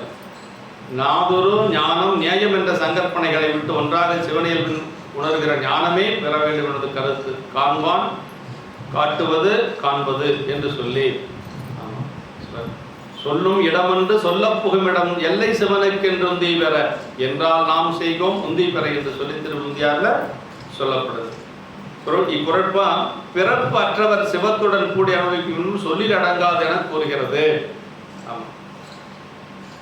பிறப்பற்றவர்கள் சிவத்தோடு கூடி அனுபவிக்கும் இன்பம் சொல்லி முடியாது, சொல்லில் அடங்காது என்று சொல்றார். மூன்றாய தன்மை தோன்றாத அனுபவிப்பன், அனுபவிக்கப்படும் பொருள், அனுபவம் என்ற மூன்று தன்மைகளும் அதான் முக்கியங்க. அனுபவிப்பான் யாரு? நம்ம ஆன்மா. அனுபவிக்கப்படும் பொருள் சிவம், அனுபவம் அந்த இன்பம். இந்த மூணும் தெரியாது இருக்கக்கூடிய நிலை தான் உயர்ந்த நிலை. நம்ம இந்த இன்பத்தை அனுபவிச்சுட்டு இருக்கிறோம் அப்படிங்கிறதும் தெரியாது இருக்கக்கூடிய ஒரு நிலை வரும் பாருங்க, அதுதான் ரொம்ப உயர்ந்த நிலை. அதுதான் இந்த பாட்டு சொல்றது. மூன்றாய தன்மை அவர்தம்மின் மிக முயங்கி தோன்றாத இன்பம் அது என் சொல் என்று சொல்லி சொல்றாரு. அனுபவிப்பன், அனுபவிக்கக்கூடிய பொருள், அனுபவம் என்ற மூன்று தன்மைகளும். அனுபவிப்பன் முக்கியம், ரொம்ப முக்கியம். அனுபவிப்பன் யாரு? ஆன்மா. அனுபவிக்கக்கூடிய பொருள் சிவம், அனுபவம் அந்த ஆனந்தம், அந்த இன்பம். இது மூணும் தெரியாத இருக்கணுமா. அதான் சொல்லுவாங்க, கண்டவர் விண்டவர் கண்ட மாட்டார், கண்டவர் விண்ட மாட்டார் அப்படின்னு சொல்லுவாங்க. கண்டவங்க சொல்ல மாட்டாங்களா, சொன்னவங்க பார்த்துருக்க மாட்டாங்கன்னு அர்த்தம். நான் அதை பார்த்தேன் இதை பார்த்தேன்னு சொன்னவங்க பார்த்துருக்க மாட்டாங்கன்னு அர்த்தம். நல்லா எல்லாத்தையும் சிவத்தை பார்த்தவங்க வெளியே சொல்ல மாட்டாங்க. கண்டவர் விண்டதில்லை, விண்டவர் கண்டதில்லை அப்படின்னு சொல்றாங்க. சொல்ல இயலாது என்பதற்கு மூன்றாய தன்மை காண்பான் காட்சி காணப்படும் பொருள் இவை முக்தி நிலையில் வேறுபட்டு தோன்றாமல் சிவ அனுபவ நிகழ்ச்சி மட்டுமே நிகழ்ந்து கொண்டிருக்கும். இந்நிலை முறையாக ஞான குருவை அடைந்து ஞானோபதேசம் பெற்று ஞான பயிற்சியில் நிற்பவருக்கே பயனாக வாய்க்கும், ஏனையோருக்கு வாய்க்காது. வேத உணர்வே நிகழும், வேத உணர்வு இருக்கும் வரையில் ஆனந்தம் மிக்க நிகழாது. இங்கனம் இந்த குரட்பாவினால் பிறப்பற்ற ஆன்மா முக்தியில் சிவத்துடன் கூடி அனுபவிப்பவன் அனுபவித்து தருவன் என்பதை பிரிந்து தோன்றாதபடி ஆனந்தமயமாகவே அழுந்தி கிடக்கும் என்பது உணர்த்தப்பட்டது. ஆமாம், ஆன்மாவுக்கு தன்னையும் தெரியாது, அந்த ஆனந்தத்தை கொடுக்கக்கூடியவனையும் தெரியாது, அந்த ஆனந்த அனுபவமும் தெரியாது, எதுவுமே இல்லாம அந்த உயர்ந்த நிலையில் இருக்கக்கூடியது என்று சொல்லி கடைசி பாட்டு. இன்பில் இனிதென்றல் இன்றுண்டேல் இன்றுண்டாம் அன்பின் நிலையே அது. இந்த குரட்பா சிவம் ஆன்மாவிற்கு செய்து வரும் உபகாரத்தை மறவாமல் அச்சிவத்திடம் அன்பு செய்தால் இப்பிறப்பிலேயே சிவானந்தம் கிடைக்கும் என கூறுகிறது. அது சாமி நமக்கு எத்தனை உபகாரம் செய்கிறார் தெரியுங்களா? நம்மளை எங்கெங்கேயோ கிடந்தோம் இல்லை, எல்லாம் நாம் என்ன அப்படியே பிறப்புலையே அப்படியே ஆன்மீகத்தில் சைவத்தில் திளைத்து வந்தோமா என்ன? அப்படியெல்லாம் இல்லை. நீங்கள் யாராவது அப்படி இருந்திருப்பீங்களா என்பது இல்லை, நானெல்லாம் அந்த மாதிரி இல்லை. எங்கேயோ கிடந்த நம்மளை சாமிங்க கூட்டிகிட்டு வந்து சைவத்தை சொல்லி கொடுத்து, நல்ல குருநாதர்களை கொடுத்து, அடியார் திருக்கூட்டத்தை கொடுத்து, வழிபாட்டு நெறியை கொடுத்து, இப்படியெல்லாம் கொடுத்து நம்மளை சாமி வச்சிருக்கிறார். அதனால் அதை நம்ம என்னைக்கும் மறக்கக்கூடாது. அதாவது இந்த குரட்பா சிவம் ஆன்மாவிற்கு செய்த உபகாரத்தை மறவாமல் அச்சிவத்திடம் அன்பு செய்தால் இப்பிறப்பிலேயே சிவானந்தம் கிடைக்கும். பெருமானுக்கு அன்பு செய்யணும் அப்படின்றார். சாமி நமக்கு செய்த அந்த உபகாரத்தை நினைந்து பெருமானுக்கு நம்ம அன்பு செஞ்சால் போதும், வேற ஒன்றும் செய்ய தேவையில்லை. அவனுக்கு தேவை அன்பு தான். நம்ம அன்பின் நிலை ஆன்மா சிவானந்தத்தை பெறுதலின் பொருட்டு சிவத்தினிடம் அன்பு என்று சொல்லி அவன் ஏனெனில் அது அன்பின் நிலையே. ஆதலின் ஆன்மா தனக்கு கேவலத்திலும் சகலத்திலும் சுத்தத்திலும் உடனாக இருந்து காட்டியும் கண்டும் உபகாரம் செய்த ஒரு நிலையினை மறவாமல் அச்சிவனிடத்து அன்பு செய்யுமாயின் அவ்வன்பை இன்பமாய் சிவம் விளங்க தோன்றும் என்று சொல்றார். இங்கெல்லாம் இந்த குரட்பாவினால் சிவத்திடம் அன்பு செய்வதனாலேயே சிவானந்தம் கிடைக்கும் என்பது உணர்த்தப்பட்டது. அயரான்பின் அரண்கலல் செருமேனர் காணும் கண்ணுக்கு காட்டும் முலம் போல் காண உள்ளத்தை கண்டு காட்டலின் அயரான்பின் அரண்கலல் செல்வம். அயரான்புன்னு என்ன தெரியுங்களா? நீங்காத அன்பு, கெடுதல் இல்லாத அன்பு, இரவாத இன்புன்னு சொல்றோம்ல, இரவாத இன்ப அன்பு, அதான் நீங்க அயரா அன்பின் அரண்கலல்ங்கிறது. இனி பக்தியினால் மறவாது ஏத்த அவனது சீபாதத்தை அணையும் அவன் அந்நியமின்றி செய்வோர் செய்தி பயன் விளைத்து நிற்றலான் என வரும் 2ஆம் அதிகரணம் மேற்கோள் ஏது வாக்கியங்களும் அவ்விச்சையை தானாகி விளங்கி தோன்றும் பேரானந்தத்தை அனுபவிக்க பெறும் என்னும் மாவாடியம் என்று சொல்லி அன்பும் சிவமும் அன்பும் சிவமும் 2 என்பர் அறிவிலார். அன்பே சிவமாய் யாரும் அறிகிறார், அன்பே சிவமாவது யாரும் அறிந்தபின் அன்பே சிவமாய் அமர்ந்திருந்தார் திருமூலர் சொல்றார்.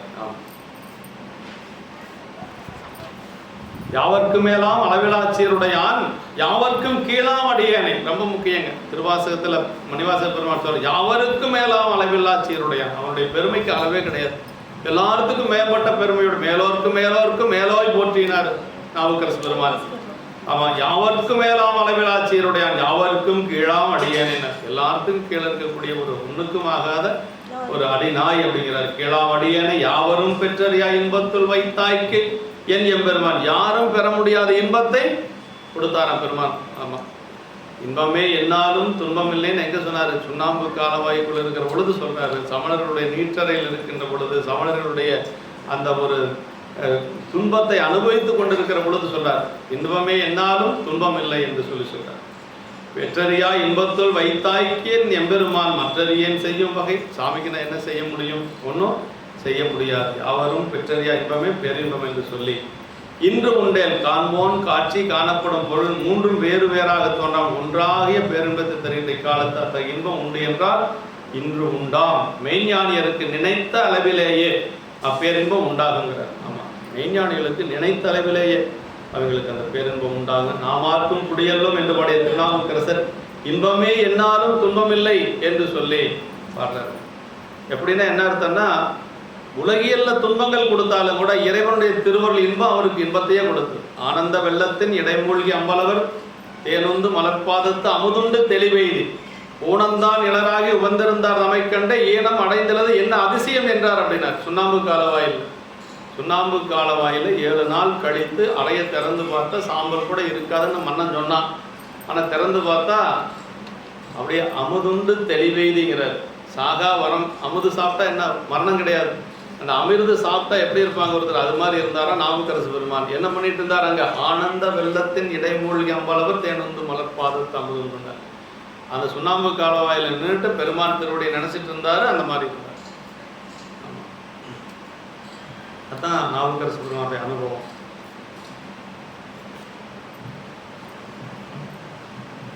அதான் இறைகளோடு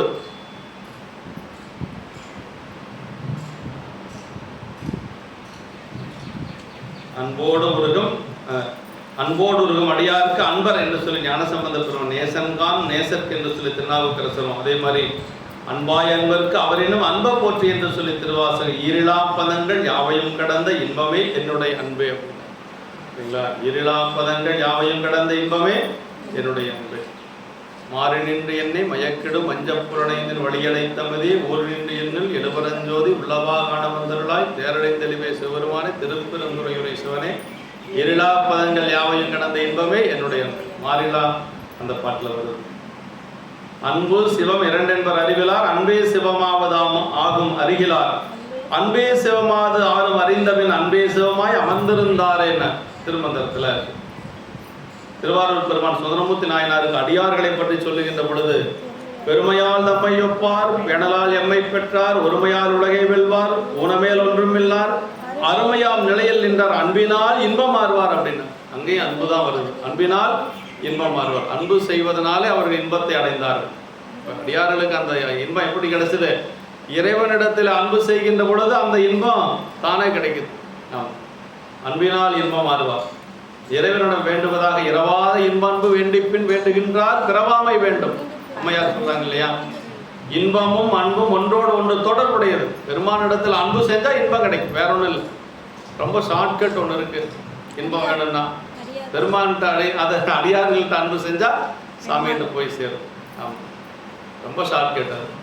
இறைகளோடு இசைந்த இன்பம் இன்பத்தோடு இசைந்த வாழ்வு என்று சொல்லி சொல்றார். ஈசனுக்கு அன்பில்லார், அடியவருக்கு அன்பில்லார், எவ்வுயிர்க்கும் அன்பில்லார், தமக்கும் அன்பில்லார் அப்படின்னு சிவஞான சித்தியார். யார் ஒருத்தருக்கு அடியார்கள் மேல அன்பு இல்லையோ அவங்களுக்கு பெருமான் மேல அன்பு இல்லைன்றார். பெருமான் மேல அன்பு இல்லாதவங்களுக்கு சிவபெருமான் அடியார்கள் மேல அன்பு இருக்கா?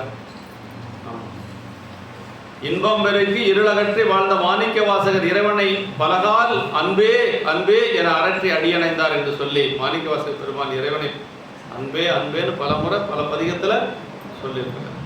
இப்படி அரற்றி அடியணைந்தார் என்று சொல்லி சொல்றார். உண்மையான ஒரு இடம்.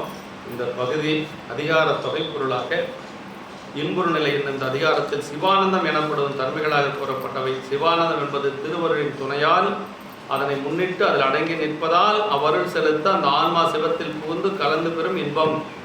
அதாவது சிவானந்தம்னா என்னன்னு சொல்றாரு பாருங்க. அதிகாரண தொகுப்பு அப்படின்னு சொல்லி வையாபுரியார் ஒரு இதுவரைக்கும் 10 பாட்டு படிச்சோம் இல்லையா? இந்த 10 பாட்டில் என்ன சொல்லப்பட்டிருக்குது அப்படிங்கிறது இப்போ மட்டும் கொஞ்சம் கேட்டால் கூட என்னன்னு தெரிஞ்சுக்கலாம். ஆமாம், சொல்றார். சிவானந்தம் என்பது அதாவது இன்ப நிலை என்று சொல்லுவது திருவருளின் துணையால் அதனை முன்னிட்டு அதில் அடங்கி நிற்பதால் அவ்வருள் செலுத்த ஆன்மா சிவத்தில் புகுந்து கலந்து பெறும் இன்பம். அருளில் புகுந்து கலந்து பெறும் இன்பம் இல்லை, சிவத்தில் புகுந்து. ரொம்ப மனசுல வச்சுக்கணும். அருளினுடைய துணையோடு சிவத்தில் புகுந்து அனுபவிக்கக்கூடிய இன்பம். அதுதான் ஆன்மாவும் திருவருளும் கலந்து நிற்பதனால் சுகப்பிரபை மட்டுமே புலனாகும். ஆன்மா சிவத்தில் கலந்து நின்றால் மட்டுமே சிவானந்தம் விளையும். ரொம்ப முக்கியம். சிவத்தோட கலந்து நின்றால்தான் சிவானந்தம் கிடைக்கும். திருவருளோட நின்றுட்டோம்னா சுகப்பிரபை என்று சொல்லக்கூடிய சாதாரண ஒரு இன்பம் தான் கிடைக்குங்கிறார். அதாவது சிவம் இன்பமயம். சிவத்தை அடைந்த ஆன்மாவுக்கு சிவம் இன்பம் கொடுக்கும். ஆனால் ஆன்மாவினால் சிவத்துக்கு இன்பம் விளைதல் இல்லை. ரொம்ப முக்கியம். ரெண்டும் சேருது அப்படின்னா சிவத்துக்கு அதனால் ஒன்றும் பயன் இல்லை, ஆன்மாவுக்கு அந்த இன்பம் கிடைக்கும், சிவத்துக்கு இன்பம் கிடையாது. வேறொரு இன்பத்தை பெற்றார், இன்பம் விளைதல். இன்பமயமான சிவம் புதிதாக வேறொரு இன்பத்தை பெற்று அனுபவிக்கும் நிலை இல்லை. ஏன்னா அதே இன்பமா இருக்குது. சர்க்கரை இருக்குதுன்னா சர்க்கரைக்கு எதுக்கு இனிப்பு? அதுக்கு சுவை தெரியுமானா தெரியாது. சர்க்கரையே சாப்பிடக்கூடிய நமக்கு தான் அந்த சுவை தெரியும். இன்பமாகவே இருக்கக்கூடியது இறைவன்.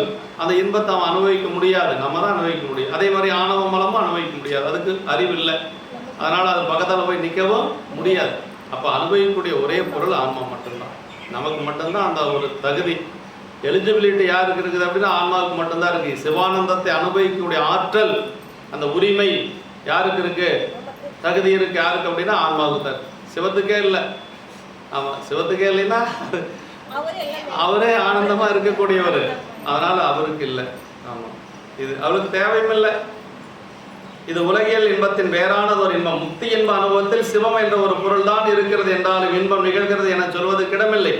சிவமும் ஆன்மாவின் இரண்டு பொருளும் தனித்தனியே விளங்கி நிற்கின்றன என்றாலும் இன்பம் நிகழ்கிறது என சொல்வதற்கு இடமில்லை. அப்ப எப்படி சொல்லணும்? அத்துவிதம் அப்படிங்கிறது ரொம்ப முக்கியம். சைவத்துல அத்துவிதம் அப்படிங்கிறது ரொம்ப முக்கியம். ஆமா, அதனால சிவத்தை அடைந்தவர்களும் திருவல்லை அடைந்தவர்களும் அந்நிலையிலிருந்து நீங்குதல் இல்லை. யான் எனது என்னும் செருக்கு அற்றவர்களுக்கும் பிறப்பில்லை. ஆமா, அதாவது என்ன சொல்றாருன்னா, யாராருக்கு பிறப்பில்லைன்னு சொல்றாரு?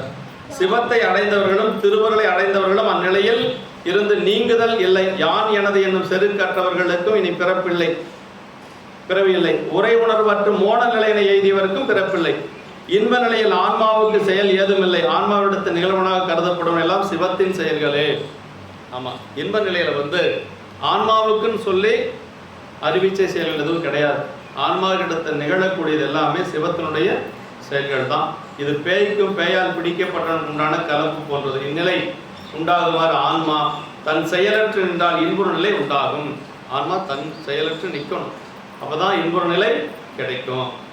தங்கடம் நிற்கும் ஆன்மா அனுபவிப்பது இன்பத்துள் மிக்க இன்பமாக சிவானந்தமே என்று சொல்றார். ஏனைய இன்பங்களும் அவற்றை பெறுவதற்குரிய செயல்கள் எல்லாமும் அவ்வான்மா அறியாமலே அவ்வான்மாவை விட்டு நீங்கிவிடும். அந்நிலையில் அனுபவிக்கப்படுவது அனுபவம் என்னும் மூன்றும் பிரிந்து தோன்றாமல் அனுபவ நிகழ்ச்சி மட்டுமே உள்ளதாகும். அதான் நுகர்வோன், நுகரப்பெறும் பொருள், அப்புறம் நுகர்விப்பவன் இல்லைங்களா? இந்த மூணும் இல்லாம அங்க என்ன இருக்கு? அனுபவம் மட்டும்தான். அனுபவிப்பவன், அனுபவிக்கப்படுவது அனுபவம் என்னும் மூன்றும் பிரிந்து, அனுபவிப்பவன், அனுபவிக்கப்படுவது அனுபவம் என்று மூன்றும் பிரிந்து தோன்றாமல் அனுபவ நிகழ்ச்சி மட்டுமே உள்ளதாகும். இவ்வின்பம் பக்தியினால் விளைவது அபக்தி இன்பமாக விளங்கி தோன்றும் என்று சொல்லி, இந்த இன்புற நிலையில அந்த இன்பம் தான் பக்தியினால் விளைவது, அந்த பக்தியே இன்பமாக விளங்கி தோன்றும் என்று சொல்லி, இப்போ இதுவரைக்கும் நம்ம இன்புற நிலை பார்த்தோம்.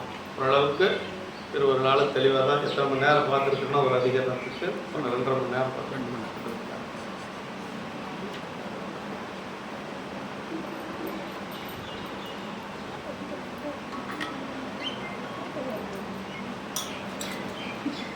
சரி, இப்போ நமக்கு இன்பம் கிடைச்சிருச்சு. அந்த இன்பம் நம்மளை விட்டு போகாமல் இருக்கணும். போயிருமா இருக்குமா சந்தேகம் இருக்குது இல்லையா? இன்புற நிலை என்று சொல்லக்கூடிய அந்த நிலை கிடைச்சிருச்சு. இருக்குமா, போயிருமா, எத்தனை நாளைக்கு இருக்கும், இல்லை கொஞ்ச நாள்லயே போயிருமா அப்படின்னா, போகாமல் இருக்கிறதுக்கு என்ன செய்யறது அப்படிங்கிறதா 5 எழுத்து அருள்நிலை. போகாமல் இருக்கிறதுக்கு என்ன செய்யணும்? 5